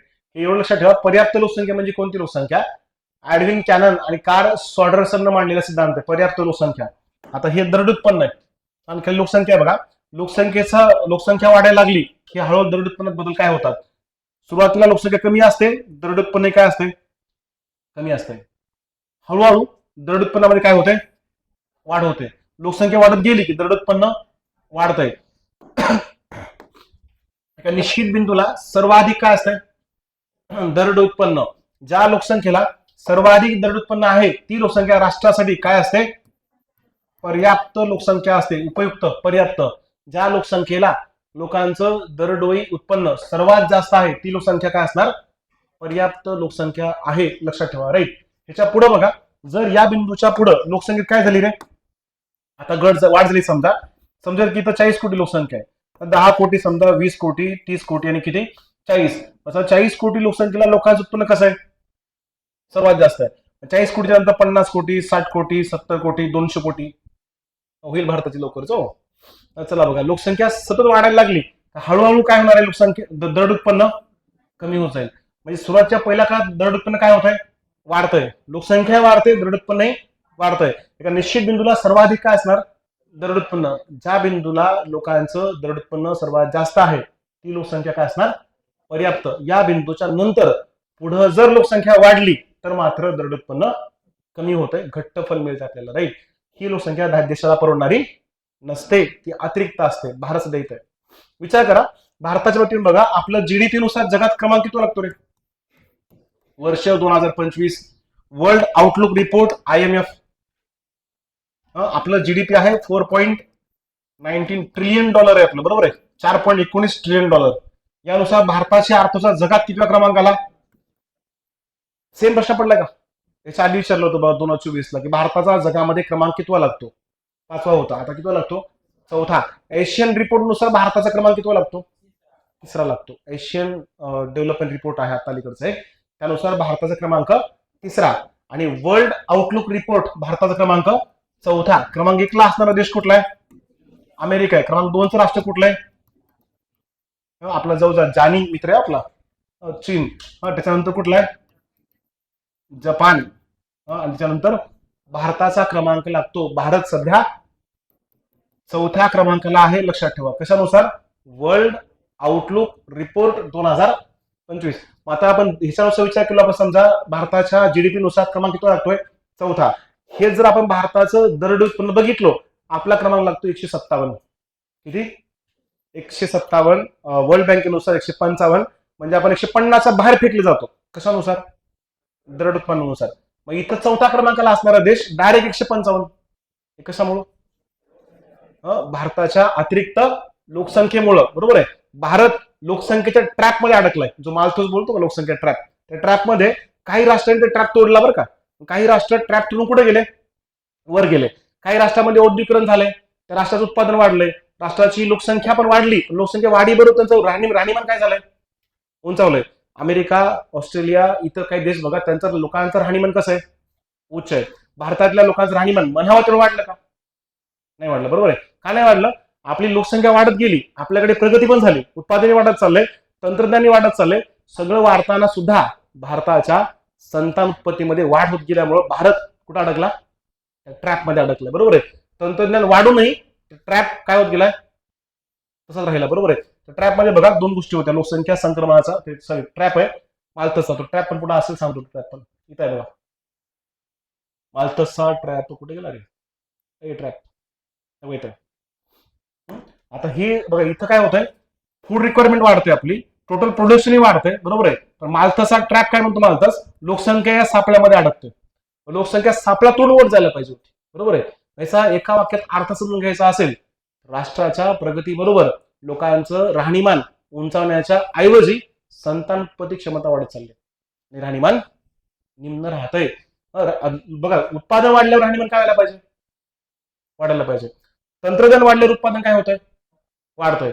तंत्रज्ञान वाढलं उत्पादन वाढलं औद्योगिकरण वाढलं हे सगळं वाढल्यावर लोकांचं दरड उत्पन्न काय होतंय वाढतंय. हे सगळं वाढल्यावर लोकांचं राहणीमान काय वाढायला पाहिजे. भारतामध्ये राहणीमान वाढ न होता काय होतं राहणीमान घसरत चाललंय किंवा घटत चाललंय. राहणीमानामध्ये घट व्हायचं कारण काय वाढती लोकसंख्या. त्यामुळे भारतामध्ये एकीकडे विकास होत असताना दुसरीकडे भारत त्या ट्रॅप मध्ये काय होत चाललाय अडकत चाललाय. ते लोकसंख्या ट्रॅपचं महत्वाचं कारण असेल. चला तो ट्रॅप लक्षात ठेवा. कुणाचा आहे तो ट्रॅप मालथस यांनी सांगितलं लोकसंख्येचा ट्रॅप आहे. चला पुढे बघा लोकसंख्या लाभांश हे लोकसंख्या पिरामिड लक्षात ठेवा. लोकसंख्येचा पिरामिड काय असतो इथं 2 गोष्टी महत्वाच्या पिरामिड मध्ये. त्याच्या आधारे आपण राष्ट्र विकसित का अविकसित सांगू शकतो बरं का. एखादं राष्ट्र विकसित किंवा अविकसित हे मी असं डार्क का केलंय, हा PYQ आहे तुमचा. लोकसंख्या पिरामिड काय दर्शवतो असा प्रश्न पडला होता. काय दर्शवतो? लोकसंख्येचं वय आणि दुसरं लिंग रचना, म्हणजे स्त्री पुरुष प्रमाण. इकडं मेल दिलेला असेल आणि इकडं काय असतंय फिमेल. लक्षात ठेवा, मेल आणि फिमेल. आता हे प्रमाण वय वर्ष सुरू होते 0 ते 4, हायेस्ट कुठपर्यंत 100 पर्यंत. हा पिरामिड भारताचा बरं का, इंडियन सेन्सस 2011. भारताचा पिरामिड मी त्या दिवशी सांगताना सांगितलं होतं, मधला डेरा मोठा येते आपला, बरोबर आहे, वरचं टोकच गाठत नाही आपण. कारण तर आपलं आयुर्मान कसं आहे, कमी आहे. भारताचा आयुर्मानच किती वर्ष आहे सरासरी? 71 वर्षाच्या आसपास, बरोबर. 69 पॉईंट समथिंग होता, थोडंसं वाढलंय. 71 वर्ष. 71 वर्ष म्हणजे बघा, इथं पण आलो का वय वर्ष कुठे 80. हा जो वरचं टोक आहे काय होत चाललंय, निमूळत होत चाललंय, कमी कमी होत चाललंय. त्याच्यावर गेलो आपण 90, जय महाराष्ट्र, एखादा पोहोचतो तिथपर्यंत, राईट. अच्छा, याच्यावरही गेलो 94 पर्यंत, खूप क्वचित लोक बोटात मोजले आहेत. आणि 100कडे गेलो, रामसुतारांसारखे सोडले तर बाकीचं काही खरं नाही हो. बाकीचं जय हिंद जय महाराष्ट्र आहे. रामसुतार तुम्हाला सगळ्यांना परिचयाचे असतील, त्यांचं दुःखद निधन झालं दिल्लीमध्ये, वय वर्ष 101 सुरू आहे त्यांचा सध्या. 19 फेब्रुवारी 1925 जन्म आहे त्यांचा. भारतातले सगळ्यात महान शिल्पकार आहेत ते. तुम्ही जेवढे पुतळे बघताय का, प्रत्येक शहरामध्ये महात्मा गांधींचे, प्रत्येक शहरामध्ये छत्रपती शिवरायांचे, किंवा तुम्ही 182 मीटरचा असणारा पुतळा स्टॅच्यू ऑफ युनिटी, तो पुतळा सुद्धा, किंवा बेंगलोर मधला भगवान शिवाचा पुतळा सुद्धा, आणखी असे बरेच पुतळे आहेत. इव्हन अयोध्येमध्ये असणारी श्रीरामाची ती मूर्ती आणि विना जी आहे ती सुद्धा यांच्याच मार्गदर्शनाखाली तयार केली. अनेक शिल्प त्यांनी घडवलेत. त्यांना 1999ला पद्मश्री पुरस्कार होता, आणि 2018 त्यांना पद्मविभूषण पुरस्कार दिला गेला होता, आणि यंदाचा महाराष्ट्र भूषण पुरस्कार त्यांना आहे 2024 चा. लक्षात ठेवा, महत्वाचं व्यक्तिमत्व आहे, आपल्यासाठी प्रश्न विचारला जाईल. सकाळीच आपण राजपुत्राच्या वतीने त्यांना श्रद्धांजली अर्पण केलो आहोत. चला, भारतातल्या काही लोकांचं 100 वर्ष आयुर्मान गाठणं शक्य नाहीये. मग आपल्याकडे बघा, आपलं माथा कसा आहे, हा माथा आणि हा पाया. माथा कसा आपला अरुंद आहे का रुंद आहे, उथळ आहे का अरुंद आहे? अरविंद ते 16 वित्त आयोग. आपला माथा कसला आहे सांगा पटकन, कसला आहे माथा? अरुंद आहे, अरुंद, अरुंद माथा आहे, बरोबर आहे. अरुंद म्हणजे कधी कधी रस्त्यावर जाताना असं पुढे पूल अरुंद आहे म्हणजे लहान आहे, म्हणजे आपला माथा कसा आहे अरुंद, आणि पाया कसा आहे काय तेच म्हणलं बघ. हो, उथळ आहे, उथळ. तुला काय लक्षात ठेवतो हो, पाया माथा कसला आपला उथळ. मग समजा जर असा असेल, हे जर असं असेल तर त्या राष्ट्राला अविकसित देश म्हणतात. पण भारताचा सेम असा पण नाही त्रिकोण, असा आहे का, मधला डेरा फुगलाय आपला, आपलं पोट फुगलंय भारतातलं. हो, जसं चला वय वर्ष मी शासकीय नोकरीबद्दल बोललो होतो. शासकीय अधिकारी झालं, माणूस शेर जाऊन बसला की ऑटोमॅटिक काय फुगतोय कार्यक्रम, बरोबर आहे. कट्टा थांबते माणूस. हो, त्यामुळं हा कार्यक्रम होतोय. वय वर्ष 15 ते वय वर्ष 60 पर्यंत, 15 ते 60 हा जो इथला पोर्शन आहे का आपला, तो मोठा आहे. त्यामुळं भारतामध्ये बघा, इथं बऱ्यापैकी इथे बघा हे खाली असं टोक तयार होत नाही. म्हणजे बालकांचे प्रमाण भारतामध्ये बऱ्यापैकी जास्त आहे 11 नुसार. सरासरी काढलं पर्सेंटेज, ही लोकसंख्या भारतातली किती टक्के? 64%. आणि ही लोकसंख्या आपली 28.14, आणि आपल्याला वृद्धांची संख्या आहे 8.16 समथिंग, 8%. आपल्या सगळ्यात कमी वयोगटाची लोकसंख्या कोणती? वृद्धांची. आता ज्या देशामध्ये वृद्धांची संख्या जास्त असते ते राष्ट्र विकसित. याचा अर्थ काय? वृद्धांची संख्या जास्त आहे म्हणजे त्या राष्ट्रातलं आयुर्मान कसं असणार? जास्त आहे. ज्या राष्ट्रामध्ये आयुर्मान जास्त आहे ते राष्ट्र विकसित. विकसित देशाचा पिरॅमिड असा येतो. याचा माथा उथळ असतो आणि पाया अरुंद असतो. म्हणजे इथं वृद्धांची संख्या जास्त असते, जास्त वयाच्या लोकांचं प्रमाण जास्त असते, म्हणजे आयुर्मान जास्त असते. याचा माथा कसा आहे मग? उथळ, आणि पाया कसा आहे? अरुंद पाया आहे. असा असेल अरुंद पाया, असा असल्यास त्याला काय म्हणायचं? विकसित देश. असा असल्यास अविकसित देश. आता इथं हा झाला माथा, तो कसा आहे? माथा अरुंद आणि पाया उथळ आहे, तो भारत. मधला डेऱ्या सगळं दिसलं त्याला काय म्हणायचं? भारत किंवा विकसित राष्ट्र. हा विकसित देश, हा अविकसित देश, आणि हा विकसनशील देश. चला ठीक आहे.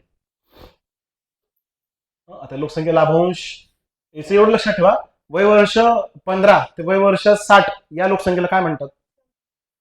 उत्पादक लोकसंख्या म्हणतात त्याला, बरोबर आहे. श्रमिक लोकसंख्या किंवा उत्पादक लोकसंख्या. जर उत्पादक लोकसंख्येचं प्रमाण जास्त असेल तर त्या लोकसंख्येचा फायदा राष्ट्राच्या उत्पादनामध्ये होतो. उत्पादन वाढतंय, बाजारपेठ वाढते, गुंतवणूक वाढते. करत्या श्रमिकांचा पुरवठा लोकसंख्येतून होतो. वाढत्या लोकसंख्येमुळे बाजारपेठेचा काय होतो? विस्तार होतो. उत्पादनात वाढ होते. भांडवल निर्मितीची साधने वाढू लागतात. मानवी भांडवलाच्या निर्मितीला काय होते? सहाय्य होते. हे सगळे फायदे आहेत बरं का, कशाचे? लोकसंख्या वाढीचे. त्यालाच काय म्हणतात? लोकसंख्या लाभांश. आता कोणत्या लोकसंख्येचा लाभांश होत नाही तर वयवर्ष 0 ते 14 ही लोकसंख्या आपल्यासाठी सध्या फायद्याची आहे का? भविष्यामध्ये फायद्याची असेल. सध्या ती अनुत्पादक लोकसंख्या आहे. आणि वयवर्ष 60 पेक्षा जास्त वयाची लोकसंख्या सुद्धा काय असते?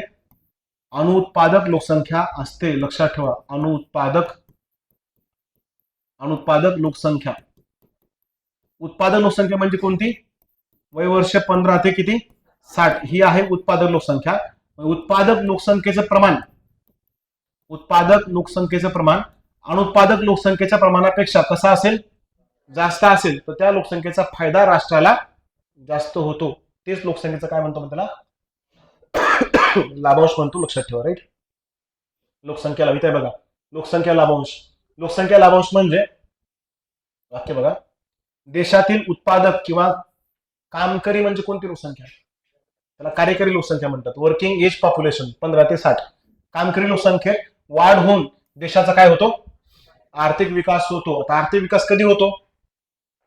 उत्पादन वाढल्यास. उत्पादन वाढीसाठी आवश्यक लोकसंख्या कोणती लोकसंख्या आहे?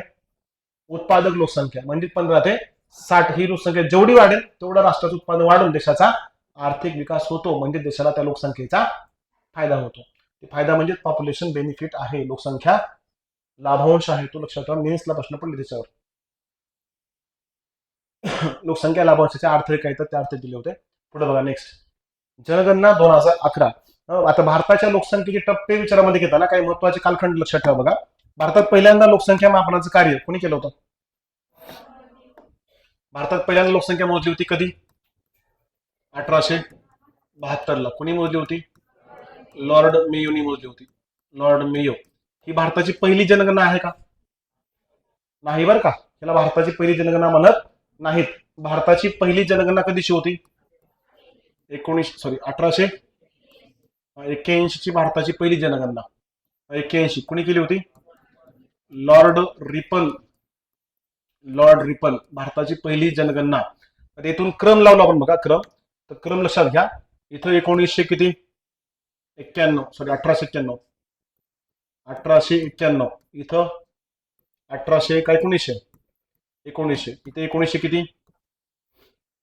11 इथे 1921. आता असं कंटिन्यू मोजत गेलो खाली आपण. तर आता सध्या मधलं घेतलंय सगळं डायरेक्ट येतो बघा. सध्या आपण 2000 कुठं होतं? 11. मग आता 1881 पासून ते 2011 पर्यंत ही भारताची जी लोकसंख्या आहे ती किती लोकसंख्या आहे? 15वी. ती कशी? स्वातंत्र्याच्या आधीपासूनची. म्हणजे कुठपासूनची? 1881 पासून ते कुठपर्यंत? 2011 पर्यंत भारताची किती गणना? 15वी. आता ही स्वातंत्र्यानंतरची म्हणजे 1947 नंतरची किती गणना? लक्षात ठेवा, 7वी गणना असेल. आता याच्या पुढं भारताच्या पुढच्या लोकसंख्येचं मापन होते बघा. कधी होणार? 2026. 21 ला होणार होतं, कोविडमुळे पोस्टपोन झालं. मग आता ही लोकसंख्या स्वातंत्र्याच्या आधीपासूनची किती असणार? ह्याला म्हणतात 16वी गणना, राईट. आणि स्वातंत्र्यानंतरची किती असणार? लक्षात ठेवा, पोलीस भरतीवाले, सरळ सेवाले 16वी गणना आणि 8वी गणना. आणि 2011ची जी आहे ती 15वी आणि 7वी गणना. जेवढे क्वेश्चन येतील 90% प्रश्न हे कुठले असणार? 2011च्या जनगणनेच्या असतील. कारण आपल्याला 30 आकडे सुद्धा उपलब्ध आहेत. भारताच्या लोकसंख्येचं मापन करणारी संस्था कोणती असं विचारल्यास NSSO भारताची लोकसंख्या मोजते. कधीपासून? 1971. आताही राष्ट्रपती यांच्या मताचं मूल्य म्हणजे मतदानाच्या वेळेला खासदाराचं मूल्य काढतात. खासदाराचं मूल्य काढताना आधार जो असतो तो अजून कोणता आहे? 1971 ची लोकसंख्या, बरोबर आहे. आता ही जी लोकसंख्या असेल आपली 16वी ती 93 वर्षानंतर आता पहिल्यांदा काय होते? जातनिहाय गणना होणार आहे. आणि भारताची पहिली डिजिटल गणना असणार आहे, दोन्ही वेगळे पण लक्षात ठेवा. डिजिटल गणना. आणि ही जी 11ची होती ती भारताची पहिली काय म्हणतात हेड काउंट रेशो, त्याला काय म्हणतात शिर गणना गुणोत्तर म्हणतो आपण त्याला. प्रत्येक डोक्याने किंवा प्रत्येक व्यक्तीचं मापन इथं केलं गेलं होतं, त्याला हेड काउंट रेशो म्हणतो आपण.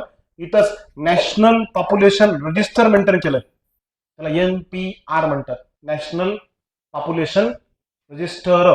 भारताच्या लोकसंख्येचं मापन आता कोण करते मग? NSSO. जागतिक लोकसंख्येचं मापन करणारी संस्था कोणती?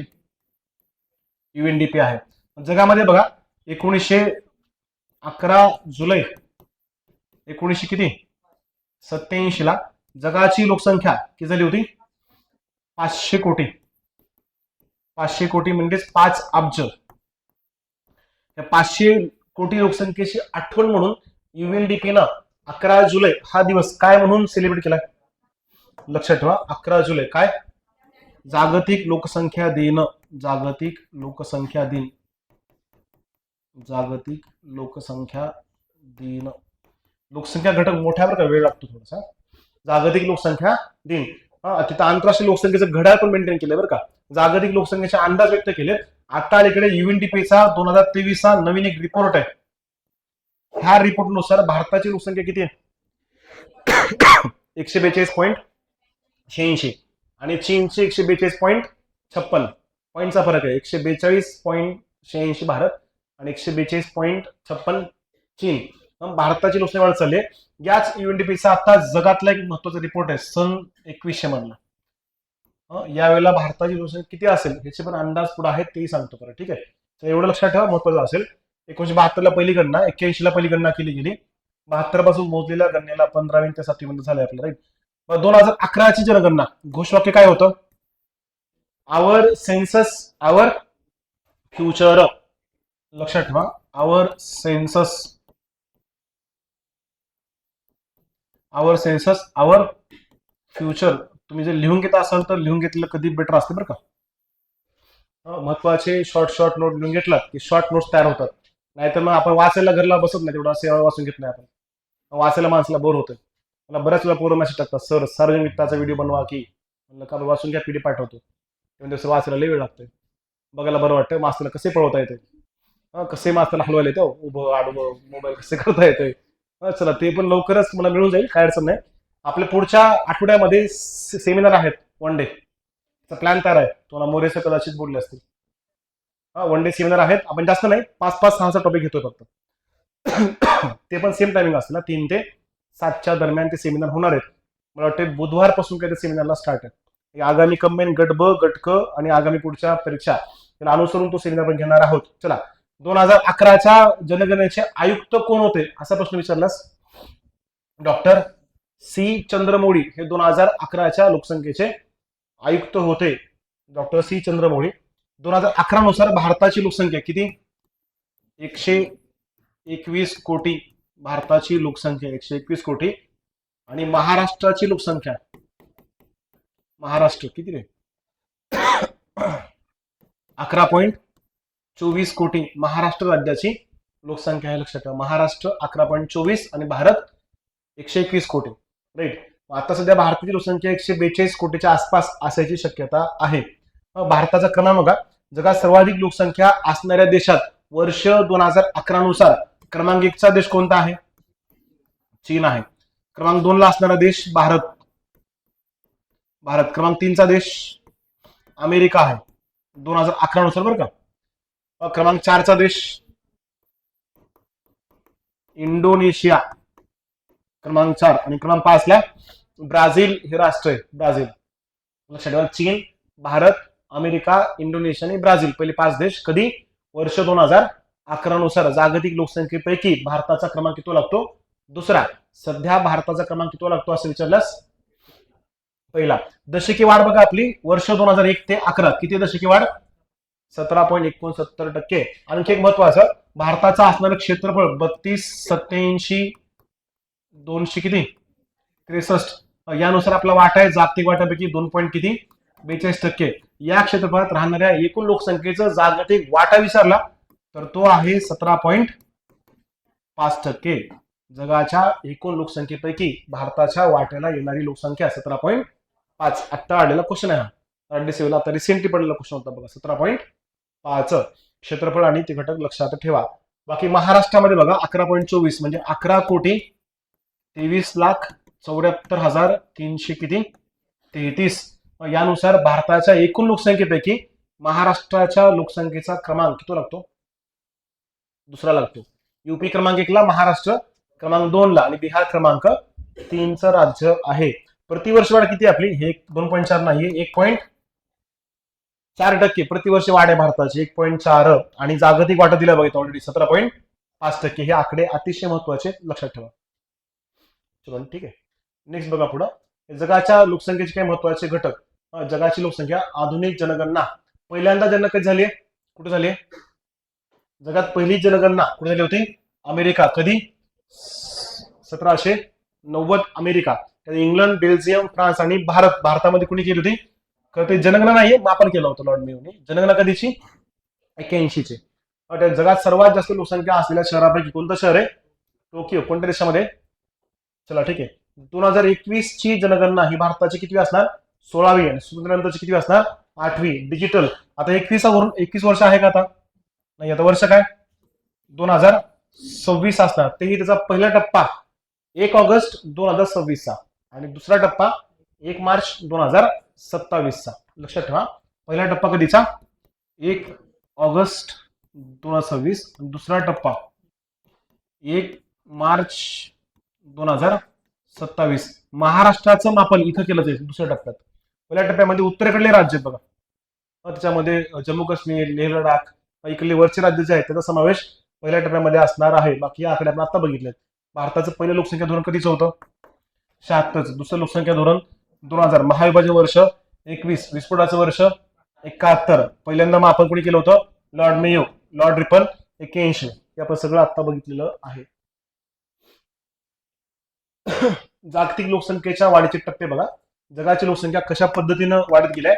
1801 मध्ये जगाचे का जागतिक लोकसंख्या वाढीचे टप्पे. 1801 ला जगाची लोकसंख्या किती होती? 1 अब्ज. 1800 कधी? 4 ला. 1927 ला किती झाली? 2 अब्ज. 1960 ला 3 अब्ज. वाढीचा दर बघा, 1804 ते 1927 2 अब्ज आहे. एवढी जास्त वाढ झालेली नव्हती. 1927 ते 1960 किती वाढली? 3 अब्ज. 1960 पासून ते 1900 किती?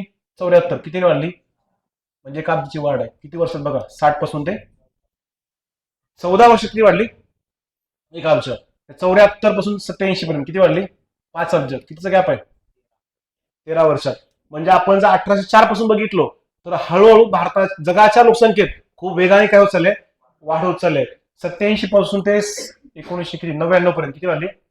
6. आणि 99 पासून ते 2011 पर्यंत 7 अब्ज. आता इथं बघा, 99 ते 2011 किती वर्ष? किती वाढले? आता 11 ते पुढे बघू आता किती वाढणार आहे. आता 11 पासून 24 पर्यंत किती वाढणार आहे? 1 अब्ज. म्हणजे बऱ्यापैकी जगात लोकसंख्येला थोडासा ब्रेक लागल्याचं पाहायला मिळतंय. कुठून? 1987 नंतर जागतिक लोकसंख्या थोडी नियंत्रणात आली पाहिजे. जगातल्या काही देशांनी उपाययोजना केल्यात. भारतासारखे राष्ट्र अजूनही त्यात अपयशी ठरले आहेत. आपली लोकसंख्या कमी व्हायचं नाव घेणार नाही. आंतरराष्ट्रीय रिपोर्ट आहे, पुढील 3 दशक भारताच्या लोकसंख्येमध्ये अजून काय होणार आहे? वाढ होणार आहे. काळजीच करू नका. जगात ब्लॅक डे मास्क असेल भारत, सर्वाधिक लोकसंख्या असेल भारताची. आपल्या आजूबाजूला कोणीच नसेल. काळात कुत्र दिसणार नाही. चीन बी मागे गेलेला असेल. चीनच्या लोकसंख्ये ऋणात्मक काय होणार आहे? घट. चीनच्या तरुणांची लोकसंख्या ऑलरेडी काय झाली? कमी झाले. भारताच्या तरुण लोकसंख्येचे प्रमाण कमी लागले. जगातला असा एक रिपोर्ट आहे की जग वृद्धाकडे चाललंय. वृद्धाकडे म्हणजे जग म्हातारं होतंय. म्हातारं होतंय आणि तरुणांचं प्रमाण काय झालंय? कमी होत चाललंय. आज जागतिक रिपोर्ट मध्ये बघा. आता भारतातले काही महत्वाचे आकडे लक्षात घ्या. प्रशासकीय आकडे बघा. भारताचे एकूण राज्य आणि केंद्रशासित प्रदेश किती येतं? 35. जिल्हे किती येतं? 640. तुम्हाला गाव विचारले होते बघा. 6 लाख किती? 6.41 लाख गावाची संख्या दिली होती. 4 वाक्य असतात. 4 वाक्यामध्ये पहिलं वाक्य 35 राज्य आणि केंद्रशासित प्रदेश. जिल्हे किती येतं? 640 2011 नुसार. उपजिल्हे किती येतं? 5924. शहर किती आहेत? 7938. आणि गावं तुम्हाला यावरचा पीवायक्यू दाखवू शकतो बरं का. आयोगाचा पडलेला पीवायक्यू आहे. हेही घटक सिरियसलीच घ्या, महत्वाचे आहेत, लक्षात ठेवा. 11 मे सन 2000 रोजी आस्था नावाची मुलगी आहे. त्याच्या मापनानुसार भारताची लोकसंख्या 100 कोटी झाली आहे. म्हणजे 100 कोटी या व्यक्तीचं मापन PSI पूर्व परीक्षा 2000 मला वाटते 12-13चा क्वेश्चन जुना क्वेश्चन आहे तेव्हा विचारलं होतं. 100 कोटी या व्यक्तीचं मापन झालं त्या व्यक्तीचं नाव काय होतं असं विचारलं होतं. काय नाव होतं? आस्था या मुलीच्या मापनासहित भारताची लोकसंख्या किती झाली होती? 100 कोटी झाली होती. आता सध्या हा मोठ्यानं बोल. तो काय आहे का आस्था सुद्धा आस्था वगैरे काही तुझी आस्था असं एक सांगा काय अडचण नाही. बघा प्रथम लोकसंख्या सप्ताह कधीचा आहे? तो सप्ताह बघा 8 ते किती 15 ऑगस्ट 1992. प्रथम लोकसंख्या सप्ताह 8 ते 15 ऑगस्ट 1992. त्यानंतर भारतात पहिल्यांदाच नॅशनल पॉप्युलेशन रजिस्टर मेंटेन केलं आपण. त्याला राष्ट्रीय लोकसंख्या काय म्हणतात? रजिस्टर. राष्ट्रीय लोकसंख्या रजिस्टर कधीपासून? सन 2011 पासून. सन 2011. पुढे बघा जगातले टॉप 10 देश यातले आता आपण 5 बघितले. 2011 नुसार जगात सर्वाधिक लोकसंख्या असणारा देश चीन क्रमांक 2 ला. तिकडे भारत तिकडे बघू नको असं आहे. क्रमांक 2 ला भारत, क्रमांक 3 ला अमेरिका, 4 नंबरला इंडोनेशिया, 5 नंबरला ब्राझील, 6व्या नंबरला पाकिस्तान आहे. राईट. भारताचा क्रमांक किती लागतो? दुसरा. आता कालांतराने भारताचा क्रमांक किती लागतो? सध्या पहिला लागतो. 1ला नसते, पहिला असते. 1ला काय असते? काहीतरी करताना शोध ना. चला बघा नेक्स्ट. वर्ष 2011 नुसार लोकसंख्या 1 मार्च 2011च्या आकडेवारीनुसार त्याचे पहिले आकडे, दुय्यम आकडे आणि अंतिम आकडे असतात. त्या आकडेवारीमध्ये बऱ्यापैकी तफावत जाणवते आपल्या पुस्तकानुसार. राईट. आता हे लक्षात घ्या. तुम्ही महाराष्ट्राचे आकडे बघताना बघा काही ठिकाणी महाराष्ट्राचे आकडे तुम्हाला 11,23,72,73,72,74,000 दाखवते आणि काही काही ठिकाणी 11,23,74,000 दाखवते. हे असं का? प्राथमिक आकडे आणि अंतिम आकड्यामध्ये तफावत असते त्यामुळे ते अशा आकडे थोडेसे वेगळे येऊ शकतात. बघा 2011 नुसार भारताची लोकसंख्या किती आहे? 1 अब्ज पुढे किती? 21 कोटी पुढे किती? 1,93,422. राऊंड फिगर आपण याला 121 कोटी म्हणतो. बरोबर. 121.02 म्हणतो आपण. राईट. आता हे प्रमाण 121 कोटी 2001 ला किती होती? 102 कोटी होती. मग 102 कोटी ते 121 कोटी. बरोबर. 2001 ते 2000 किती? 11. कितीने वाढ झाली आहे हा आकडा लक्षात ठेवा. कितीने वाढले? 18.1%. ह्याला दशकीय वाढीचा दर काढला आपण. हे लोकसंख्या कोटीमध्ये दशकीय वाढ काढलो आपण तर ते किती आहे? 17.69% आहे. आणि प्रतिवर्ष वाढ काढलो तर ती प्रतिवर्ष वाढ आहे 1.4%. आणि किती कोटीने वाढले? 18.1 कोटीने आपली लोकसंख्या वाढली. राईट. आता पुढे बघा सर्वाधिक लोकसंख्या असणारे राज्य कोणते? आपल्याला एक क्वेश्चन विचारला बघा. 10 कोटीपेक्षा जास्त लोकसंख्या असलेल्या राज्यांचा गट ओळखा. 10 कोटीपेक्षा जास्त लोकसंख्या असलेली 3 राज्य आहेत. उत्तर प्रदेश, महाराष्ट्र आणि बिहार. उत्तर प्रदेश 19.9, महाराष्ट्र 11.24 आणि बिहार 10.41. 10 कोटीपेक्षा जास्त लोकसंख्या असणारी राज्य किती? 3 आहेत. बरोबर आहे. हे तिन्ही राज्य लक्षात ठेवा. क्रमांक 4 ला कुठले? पश्चिम बंगाल आणि 5व्या क्रमांकाला आंध्र प्रदेश. पण आता ह्याचं विघटन झालंय. बरोबर. 2014 तेलंगणा वेगळं झालंय त्यामुळे आता हे क्रमांक बदलला असणार. हे पहिले 3 लक्षात ठेवायचं. तसंही डेटा एवढा जास्त आहे का? एवढं सगळं फॅक्च्युअल लक्षात ठेवणं सहज शक्य नाहीये. त्यासाठी काय करायचं? 3 गट लक्षात ठेवायचे आणि यावर जेवढे PYQs आहेत टोटल PYQs कव्हर करा. नंतर PYQ प्रमाण विश्लेषणामध्ये घेऊया. नंतर लक्षात ठेवा सर्वाधिक लोकसंख्या असणारे कोणते कोणते? UP, उत्तर प्रदेश, महाराष्ट्र आणि बिहार. सर्वाधिक लोकसंख्येचे 3 राज्य. सर्वात कमी लोकसंख्या असलेलं राज्य कोणतं? कधी कधी आपल्याला सरळ सेवेला पोलीस भरतीला विचारतात बघा. भारतात सगळ्यात कमी लोकसंख्येचं राज्य कोणतं आहे? कोणतं आहे? सिक्कीम. बऱ्याच वेळेला पूर्व गोवा लिहितात. आता तुम्हाला क्षेत्रफळानुसार विचारलं तर काय लिहायचंय? गोवा. सर्वाधिक क्षेत्रफळ असणारं राज्य कोणतं? राजस्थान. आणि सगळ्यात कमी क्षेत्रफळ? गोवा. महाराष्ट्राचा क्षेत्रफळामध्ये कितवा क्रमांक लागतो? 3रा क्रमांक. क्षेत्रफळ विचारलं तरच गोवा लिहा सगळ्यात कमी. आणि जर लोकसंख्या विचारली तर सगळ्यात कमी लोकसंख्या कुठं? सिक्कीम. ही कोटीमध्ये नाही हो, हे लाखातले आकडे. लाख. 6.11 लाख. लातूर बडा आहे उससे. हो लक्षात घ्या. त्यामुळे ही लोकसंख्या फार कमी आहे. सिक्कीम, मिझोराम, अरुणाचल प्रदेश 3 लक्षात ठेवायचं आपल्याला. सिक्कीम, मिझोराम. तर मिझोराम लक्षात ठेवायला सोपं आहे कारण आता सध्या साक्षरतेमध्ये क्रमांक 1 ला कुठला आहे? मिझोरामच आहे. राईट. सिक्कीम, मिझोराम क्रमांक 3 ला. अरुणाचल प्रदेश हे का लक्षात ठेवायचं? सगळ्यात कमी घनता असणारं राज्य अरुणाचल प्रदेश. असं लक्षात ठेवा. क्रमांक 1 ला सगळ्यात कमी लोकसंख्येचं राज्य सिक्कीम, क्रमांक 2 ला मिझोराम आणि क्रमांक 3 ला अरुणाचल प्रदेश. नंतर गोवा आणि नागालँडचा क्रमांक लागतो सगळ्यात जास्त आणि सगळ्यात कमी. लगेच महाराष्ट्र घेतला असतं होता ऑलरेडी नोट्स मध्ये. महाराष्ट्र मी जाणून बुजून इथलं काढलंय, कारण कंपॅरिझन घेतलं होतं अगोदरच. आता सेपरेट बघू आपण, महाराष्ट्र वेगळं भारत वेगळं. आता भारताची लोकसंख्या लक्षात ठेवा, हे तीन राज्य राहतील लक्षात. उत्तर प्रदेश, महाराष्ट्र आणि बिहार. सगळ्यात कमी सिक्कीम, मिझोराम आणि अरुणाचल प्रदेश. 2001 ला किती होती? 102 कोटी. आणि 2011 ला किती आहे? 121 कोटी. PSI पूर्व परीक्षा 2016 ला प्रश्न पडला होता. 2011 नुसार भारताची लोकसंख्या किती आहे? किती होती? 121 कोटी लोकसंख्या होती. चला नेक्स्ट. घनता. आता घनता म्हणजे प्रत्येक चौरस किलोमीटर मध्ये किती लोक राहतात, याला लोकसंख्येची काय म्हणतो आपण? घनता. कंबाईन गट क पूर्व परीक्षा 2017 प्रश्न पडलाय, लोकसंख्येची घनता कशामध्ये मोजतात? चौरस काय? फूट, मीटर, किलोमीटर लक्षात ठेवा. चौरस किलोमीटर मध्ये लोकसंख्येची घनता मोजली जाते. सेम प्रश्न पडला ऍज इट इज. लोकसंख्येची घनता मोजताना चौरस किलोमीटर मध्ये मोजलं जातं. मग आता बघा 2000 परत दिलं महाराष्ट्र. चला ठीक आहे, बघा भारत घनता किती? 382. कधीची? 11ची. प्रश्न कधी पडला याच्यावर बघा, 2021 कंबाईनला पडलेला क्वेश्चन असेल. 2021 2011 नुसार भारताची घनता किती आहे? 382 चौरस किलोमीटर. 21 किंवा 22चा प्रश्न असेल तो, चेक करा, त्या प्रश्न पडलाय. कधी कधी कंबाईनला एवढा फॅक्च्युअल प्रश्न विचारतो बरं का, लक्षात ठेवा. राईट, किती आहे? 382. वर्ष 2001 ला किती होती? 325. 325 ते 382 कितीने वाढले? शेकडावार किती? 17.5 न शेकडा सरासरी वाढलेलं प्रमाण आहे. लक्षात ठेवा लोकसंख्येची घनता. तुम्ही जर गेल्या काही वर्षातली घनता बघितलं तर भारताच्या घनतेमध्ये सातत्यानं काय होते? वाढ होत चालली आहे. 1901-2च्या दरम्यान 72 काही घनता होती आपली. 72 पासून आता कुठं आलो आपण? 382. भारतात सर्वाधिक घनता असणारं शहर कोणतं? शहर बरं का, दिल्ली लिहा. दिल्ली. भारतात सर्वाधिक घनता असणारं शहर दिल्ली. दिल्लीच्या नंतर क्रमांक लागतो कोलकात्याचा, त्याच्यानंतर क्रमांक लागतो मुंबईचा, आणि नंतर क्रमांक लागतो चेन्नईचा. दिल्ली, कोलकाता, मुंबई आणि चेन्नई. राज्यसेवा प्रिलिम 2016चा क्वेश्चन आहे.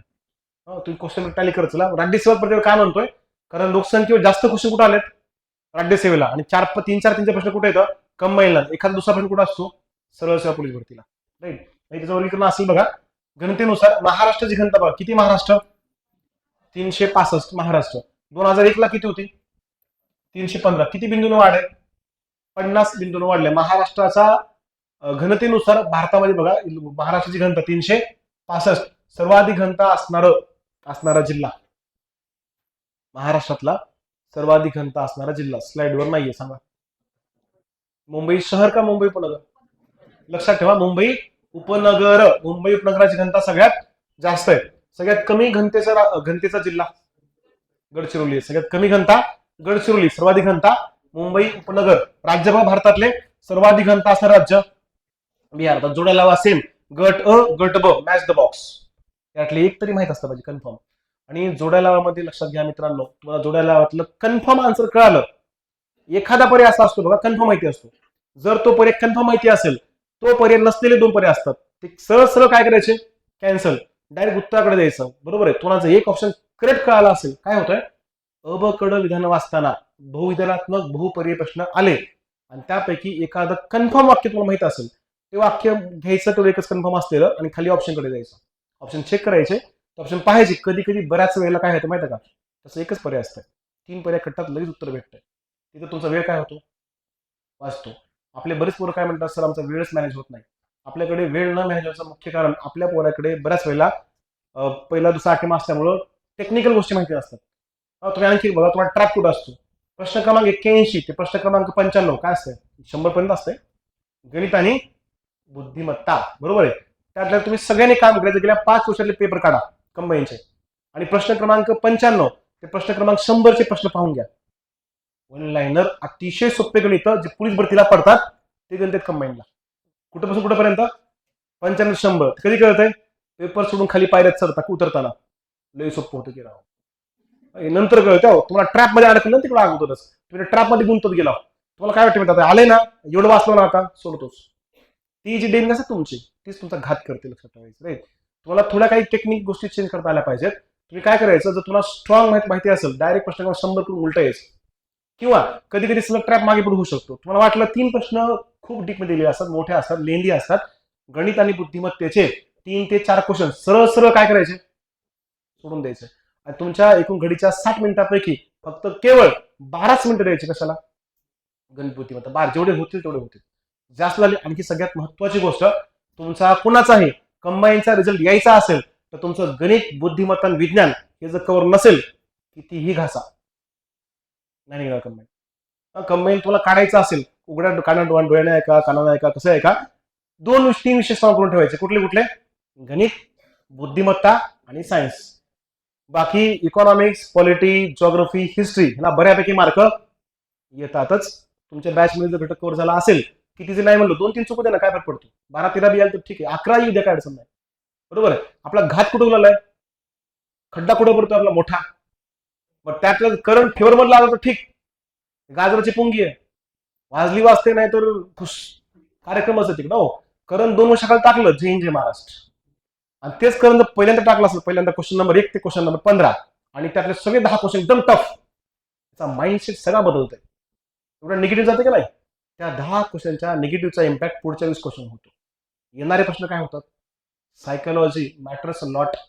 लक्षात ठेवा, तुम्ही एमपीएससी मधले क्वेश्चन सोडवताना, एमपीएससी जेवढ्या परीक्षा अभ्यासाच्या आहेत तेवढ्या त्या तंत्राच्या आहेत बरं का, कौशल्याच्या आहेत. तुम्हाला स्किल्स डेव्हलप करता आल्या पाहिजे. आणि स्किल डेव्हलप कधी होतात, टेस्ट सिरीजचे क्वेश्चन सॉल्व्ह केल्याशिवाय होत नाही. तुम्हाला राजमुद्राने एवढा चांगला प्लॅटफॉर्म दिलाय, तुम्हाला आम्ही डिक्टो आयोगासारखी डुप्लिकेट कॉपीज म्हणून आपण सरळ सरळ तशीच घेतो ना पेपर आपण. त्याला आपले अर्धे विद्यार्थी प्रेझेंट, अर्धे काय, बरोबर. त्यामुळे लक्षात घ्या, आतापर्यंत आपण 42 टेस्ट सिरीज घेतल्यात. किती, 42. महाराष्ट्रातला 3रा पर्याय दिला आपण टेस्ट सिरीजला. टेस्ट सिरीजचा फायदा करून घ्या मित्रांनो. तुम्ही जर सोडवला नसाल तर खाली पेपर अवेलेबल असतात, किंवा बाहेरचे कोणी असेल त्यांना पेपर अवेलेबल करून देतो. आपले जे पेपर झालेत, आपण कुठल्याही विद्यार्थ्यांना कुठलाही शुल्क न घेता त्यांना कधीही पेपर ते देत असतो. तुला पाहिजे असतील पीडीएफ स्वरूपात सगळे पेपर घेऊन जावा, काहीच अडचण नाही. ज्या मुलाला पाहिजे, ऑनलाईन वाले ज्यांना पेपर पाहिजे, राजमुद्राच्या नंबरवर कॉन्टॅक्ट करा. टोटल 42 पेपर घेऊन जावा, काय अडचण नाही. फक्त ते पेपर सॉल्व्ह करायचे. जेवढे जास्त सॉल्व्ह कराल तेवढा रिझल्टच्या जवळ तुम्ही जाल. बघा, घनता सर्वाधिक घनता कुठं, बिहार 1100 किती, 6. क्रमांक 2चं कुठलं, पश्चिम बंगाल. आता घनतेवर लक्षात ठेवायचं, 1000पेक्षा जास्त घनता असणारे राज्य किती, 2च आहेत. कोणते कोणते, बिहार आणि पश्चिम बंगाल. दोन्हीची घनता बघा, 106 आणि 1028. 1000पेक्षा जास्त घनता विचारलं, पहिलं सगळ्या लक्षात राहतंय बिहार. दुसरं कार्यक्रमात दुसऱ्याचा, दुसरं कुठलं आहे, पश्चिम बंगाल. लक्षात, पश्चिम बंगाल 1028. क्रमांक 3ला कुठला, केरळ 860. बस 3 लक्षात ठेवायचं आपल्याला, बिहार, पश्चिम बंगाल आणि केरळ. सगळ्यात कमी घनतेचं कसं काय आलं, बिहार चुकून आले का, चुकून आला असेल बघा. हे सगळ्यात कमी घनतेचं राज्य अरुणाचल प्रदेश आहे. 17 घनता आहे अरुणाचल प्रदेश. अरुणाचल प्रदेश, आसाम, मिझोराम. एकला क्रमांक सगळ्यात कमी येतो बरं का. सगळ्यात कमी घनतेचं राज्य कोणतं, अरुणाचल प्रदेश. किती घनता, 17 एवढी घनता आहे अरुणाचल प्रदेशची. त्यांना महाराष्ट्र उडवा म्हणलो, ते इकडे राज्य सोडून टाकले. चला ठीक, महाराष्ट्र आहे पुढे बरं का, त्याला बघू आणखी. आलं का, हा इकडे दिलं बघा. सर्वात कमी घनतेचे राज्य अरुणाचल प्रदेश, अंदमान निकोबार. आता त्या अंदमान निकोबार कशामध्ये येतोय, केंद्रशासित प्रदेश. आलं का, मिझोराम. मिझोराम, सिक्कीम आणि नागालँड. 3 लक्षात ठेवा फक्त यातले, अरुणाचल प्रदेश, मिझोराम आणि सिक्कीम सगळ्यात कमी घनतेचे राज्य. बाकी सर्वाधिक घनतेचे जर तुम्हाला हे विचारले, काय म्हणतात, केंद्रशासित प्रदेश, दिल्ली सर्वाधिक असेल. आणि शहर विचारले तर क्रमांक 1चं शहर कोणतं असणार, दिल्ली. क्रमांक 2ला कोलकाता. क्रमांक 3ला मुंबई. आणि क्रमांक 4ला चेन्नई. कशानुसार, घनतेनुसार, शहरानुसार दिलं बघा. इथं घनतेनुसार बघा, सर्वाधिक घनता कुठं, हा प्रश्न पडला पीवायक्यूचा. दिल्ली 29,260 पेक्षा जास्त स्क्वेअर किलोमीटर. कोलकाता, मुंबई आणि चेन्नई सर्वाधिक घनता असणारे हे 4. त्यानंतर परत बाकी पुढचा क्रमांक सोडून द्या. हे एक लक्षात घ्या, ह्याच्यावर क्वेश्चन येऊ लागला बघा तालीकडे. आता हे काय आहे, लोकसंख्येच्या घनतेप्रमाणे शहरांचे प्रकार आहेत. अति विशेष दाट शहर, उदाहरण कोणतं, मुंबई उपनगर. घनता किती असते सरासरी, 20,000 किंवा त्यापेक्षा जास्त. ह्याला काय म्हणायचं, अति विशेष दाट शहर. अति दाट शहर, आता इथं अति विशेष होतं, इथं काय आहे, अति दाट शहर. उदाहरणार्थ नवीन ठाणे. आता ठाणे आणि पालघरचं काय झालंय, विभाजन झालंय. किती असली पाहिजे लोकसंख्या, घनता 1100. 1100 दरम्यान घनता असेल त्याला काय म्हणू आपण, अति दाट शहर. उदाहरण ठाणे. घनदाट शहर, पुणे किंवा कोल्हापूर. किती सरासरी, 500 ते 800. त्यानंतर कोणते? दाट लोकवस्ती किती असणार? नागपूर 400 ते 500. मध्यम लोकवस्ती 300 ते 400.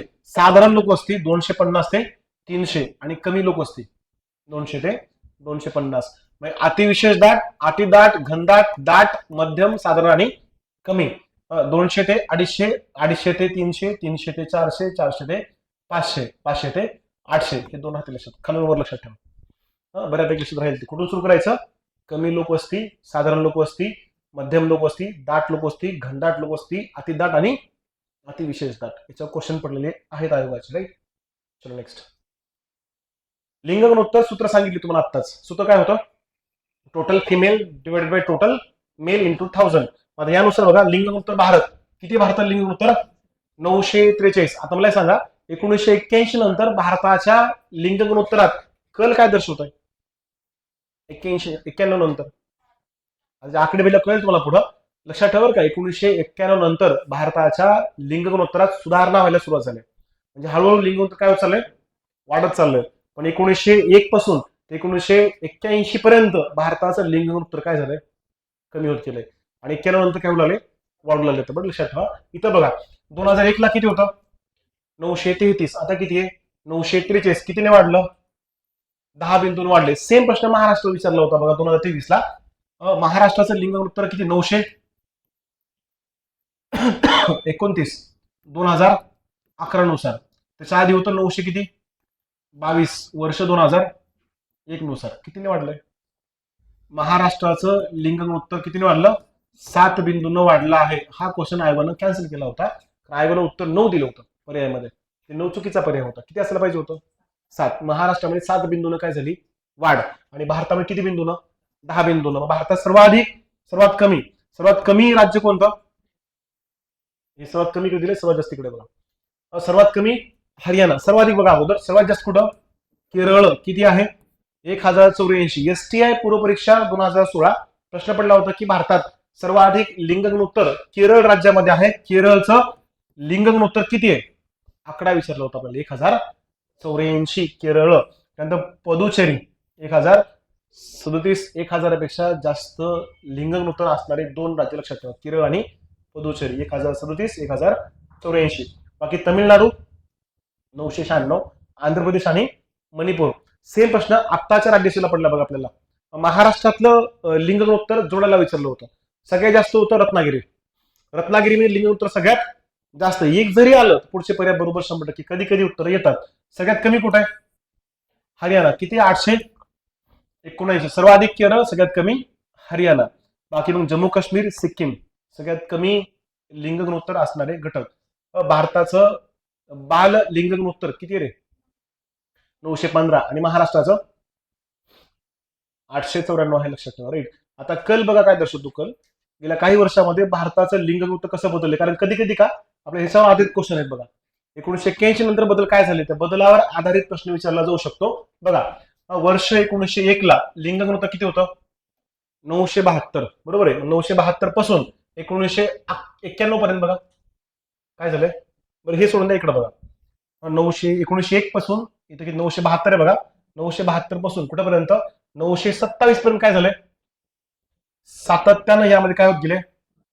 घट झाले. बरोबर आहे. भारताचं लिंग गुणोत्तर 901 ते 991 पर्यंत घटले बरं का.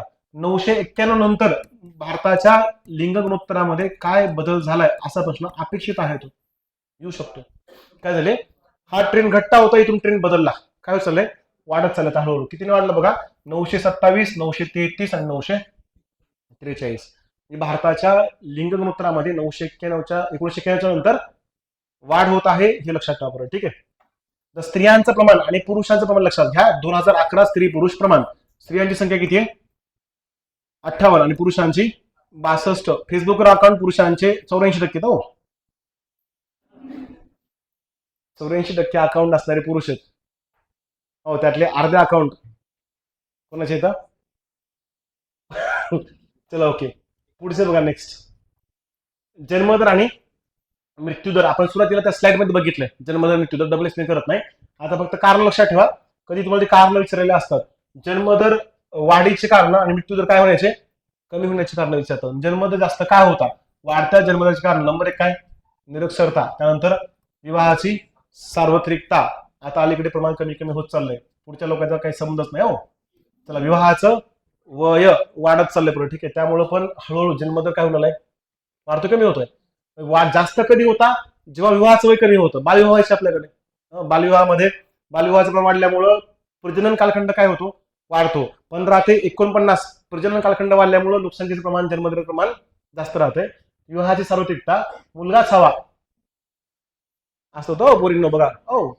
आता हे कालखंड असल्या कारणानं त्यावेळेला आपल्याकडे धार्मिक कल्पना होत्या.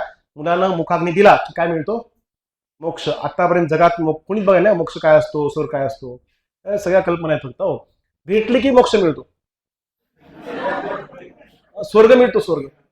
काय भेटलं, पोस्ट हो, 100% स्वर्ग मिळतो माणसाला हो. हा, भेटली की स्वर्ग मिळतो, लक्षात ठेवा. चला, मुलगाच हवा. आता एक सगळ्यात महत्वाचं कारण लक्षात ठेवा, कोणतं, संयुक्त कुटुंब पद्धती हे लोकसंख्या वाढीला कारणीभूत आहे किंवा नाही, आहे हो. जन्म जर वाढतोय त्यामुळे संयुक्त कुटुंब पद्धती. काळजी करू ना, लवकर सोडतो 10 मिनिटं. सगळी तिकडे बघू लागली का डोकून, ते ऑनलाईन मध्ये आणखी घ्या सर.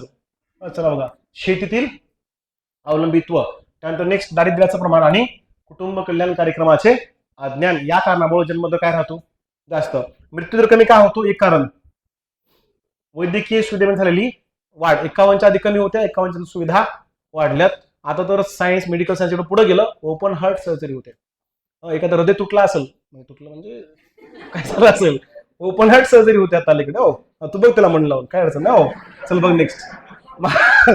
आता ते हार्ट तुटलंय म्हणजे तिकडे बघितलं त्याच्याला हो. काय हो, लई त्रास होत असेल, प्रेमानंद महाराजांचा व्हिडिओ काढून बघ, थोडा दिलासा मिळेल तुला हो. चला बघा, माता मृत्यूदर काय झालाय, घटलाय माता मृत्यूदर, बरोबर आहे. आता टार्गेट आहे 1 लाख माते मागे 100पर्यंत प्रमाण काय करायचं, कमी करायचं. लक्ष, 1 लाख माते मागे माता मृत्यूदर 100पर्यंत कमी करणे. माता मृत्यूदर कमी करण्यासाठी राष्ट्रीय लोकसंख्या धोरण सन 2000 त्यात एक तत्व हे टाकले बघा, एक लक्ष टाकले की मातेच्या प्रसूती ज्या आहेत, डिलिव्हरी, त्या 80% डिलिव्हरी हॉस्पिटलमध्ये झाल्या पाहिजे आणि 100% डिलिव्हरी ह्या प्रशिक्षित कर्मचाऱ्याच्या वतीनं झाल्या पाहिजेत. हे राष्ट्रीय लोकसंख्या धोरण कधीच आहे, सन 2000. त्यामुळे माता मृत्यूदर कमी झालाय. बाल मृत्यूदरात घट झाले. 30% बाल मृत्यूदर कमी करायचं लक्ष आहे. ह्याच्यावर आत्ताच्या राज्यसेवेला क्वेश्चन होता. 30% बरं का, 30 नाही, 30% काय करणे, बाल मृत्यूदर कमी करणे. साक्षरते झालेली वाढ, सकस आहार, आपत्ती व्यवस्थापन आणि इतर घटक. आता आपत्ती व्यवस्थापनासंदर्भात 2009 ला डिझास्टर मॅनेजमेंट अथॉरिटी स्थापन केल्या भारतात, जेणेकरून आपत्ती 9चं नाही, सॉरी 5चं वाटतं, 5 आहे ना, disaster management authority of India 2005 ला स्थापन केलं. नैसर्गिक आपत्तीच्या काळात होणारी जीवितहानी जी आहे ती रोखण्यासाठी हे व्यवस्थापन काम करतोय. या सगळ्या कारणामुळे मृत्यूदर काय झालाय, कमी. जन्मदर जास्त, मृत्यूदर कमी झाला की लोकसंख्या वाढते. लोकसंख्या वाढीची कारणे लक्षात ठेवा. आता आयुर्मानात बद्दल काय झालं बघा, छोटा गॅप सांगतो फक्त. पुरुषांचं आयुर्मान आणि स्त्रियांचं आयुर्मान कुणाला जास्त आहे, जगा माहिती तुम्हीच, मला भेटते हो. बघा इकडं आपलं आयुर्मान आणि इकडलं आयुर्मान तुलने ना हो. पुरुषांच्या आयुर्मान तुलने स्त्रियांचं आयुर्मान जास्त आहे. भारताचा विचार करा, भारताचं आयुर्मान काय होतंय, ऍव्हरेज 41, 46, 54, 65, 69, 71 आणि 72च्या आसपास आहे. भारतातलं सरासरी आयुर्मान काय होत चाललंय, वाढत चाललंय. स्त्रियांचे वाढते आणि पुरुषांचे वाढते, पण पुरुषांपेक्षा तुलनेने जास्त कोणाचं आयुर्मान आहे, स्त्रियांचं आयुर्मान आहे. कारण ते टेन्शन घेत नाहीत. उजळ तर उजळ निघाली यंदा फ्री, ठीक नाही निघाली नेक्स्ट इयर हे कोमात जातोय, भेटलीच पाहिजे यावर्षी पोस्ट. त्या गोष्टीमुळे कुठतरी परिणाम येतो. माझं सगळं पोस्ट विषयी चालतंय बरं का, तुम्ही दुसरा अर्थ लावू नका. एवढं सगळं वर्ग हसते, एकटंच शांत बसले. असं कोणी दिसलं त्याला सावरून घेत जावा, त्या संग जावा, चहा पाणी प्या, थोडं त्याला मोकळं करा. सांगता येत नाही पोरं कधी काय करतील ते. चला बघा नेक्स्ट, साक्षरता. 7 वर्षापेक्षा त्याचं वय कसं आहे, जास्त आहे. त्याला काय होतंय, लिहिता बोलता वाचता येते. आता त्याला कोणीच भेटलं नाही, तू टाक ना खंडरात त्याच्या. चल दे बघितलं हो. वेळ झालाय माय, जातो मी थांबता, 2 मिनिट राहिले. ज्याला लिहिता बोलता वाचता येते तो काय आहे, साक्षर. भारताची साक्षरता किती रे, वर्ष 2011 किती टक्के, 74. 2001 ला किती होती, 64. या सगळ्यात महत्वाचं बघा, ग्रामीण शहरी कुठली साक्षरता जास्त आहे? शहरी पुरुषांची किती? 80. स्त्रियांची, सॉरी स्त्रियांची 64% साक्षरता आहे. पुरुषांची साक्षरता जास्त आहे. एक जर मला म्हणलं तर 100%पैकी असं कसं? हे 80% आणि हे 64% किती झाले? एकूण स्त्रियांपैकी 100% स्त्रियांपैकी किती टक्के स्त्रिया? 64%. आणि 100% पुरुषांपैकी 80% पुरुष काय येतं? साक्षर आहेत. हो, त्यानंतर नेक्स्ट, ग्रामीण भागामध्ये किती? 67. शहरी भागात 84. लक्षात ठेवा, शहरी भागात साक्षरता जास्त आहे आणि पुरुषांची साक्षरता जास्त आहे. वाईट वाटलं तरी हेच आहे. आकडे त्याला मी काय करू, लक्षात ठेवा. सर्वाधिक साक्षरता कुठे आहे? मला बिहार. सगळ्यात कमी आहे माझ्याकडं. हो, सगळ्यात साक्षरता केरळ. आपल्या पायंडा पडला की इकडं अगोदर सर्वात जास्त असते, है का नाही? सर्वात कमी घेतले काय फरक पडतो बघा. सर्वाधिक कुठं? केरळ. क्रमांक 2 ला लक्षद्वीप, मिझोराम. सगळ्यात कमी बिहार, अरुणाचल प्रदेश, राजस्थान. सगळ्यात महत्वाचं बघा, संपूर्ण साक्षर राज्य. लक्षात ठेवा, संपूर्ण साक्षर राज्य हे कुणाला म्हणतात? ज्यांची साक्षरता किती आहे? 95%च्या पुढे असेल तर हा दर्जा दिलाय संपूर्ण साक्षर राज्य. यामध्ये क्रमांक 1 ला कोणतं? मिझोराम. क्रमांक 2 ला कुठलं? त्रिपुरा. क्रमांक 3 ला कुठलं? गोवा. क्रमांक 4 ला कुठलं? केरळ. 95% पेक्षा जास्त साक्षरता असणारे वर्ष 2025 मधल्या राज्यांचा क्रम आहे. पाठ करून ठेवा, बायचान्स परीक्षेला विचारलं जाईल. अजून आपला 1 तासाचा घटक शिल्लक आहे. आता तुम्हाला सगळ्यांना जायचंय, थांबतो मी आता. तू आता असं तुला लई म्हणा माहिती आहे माय, लोकांना जायचं असतं का तू तो घ्या म्हणतो. आता राहिलं काय बघा, आपलं पुढचे 3-4 पॉईंट त्यातले.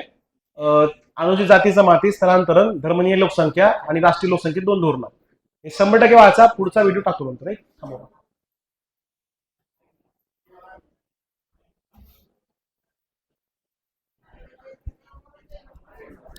जाऊ दे.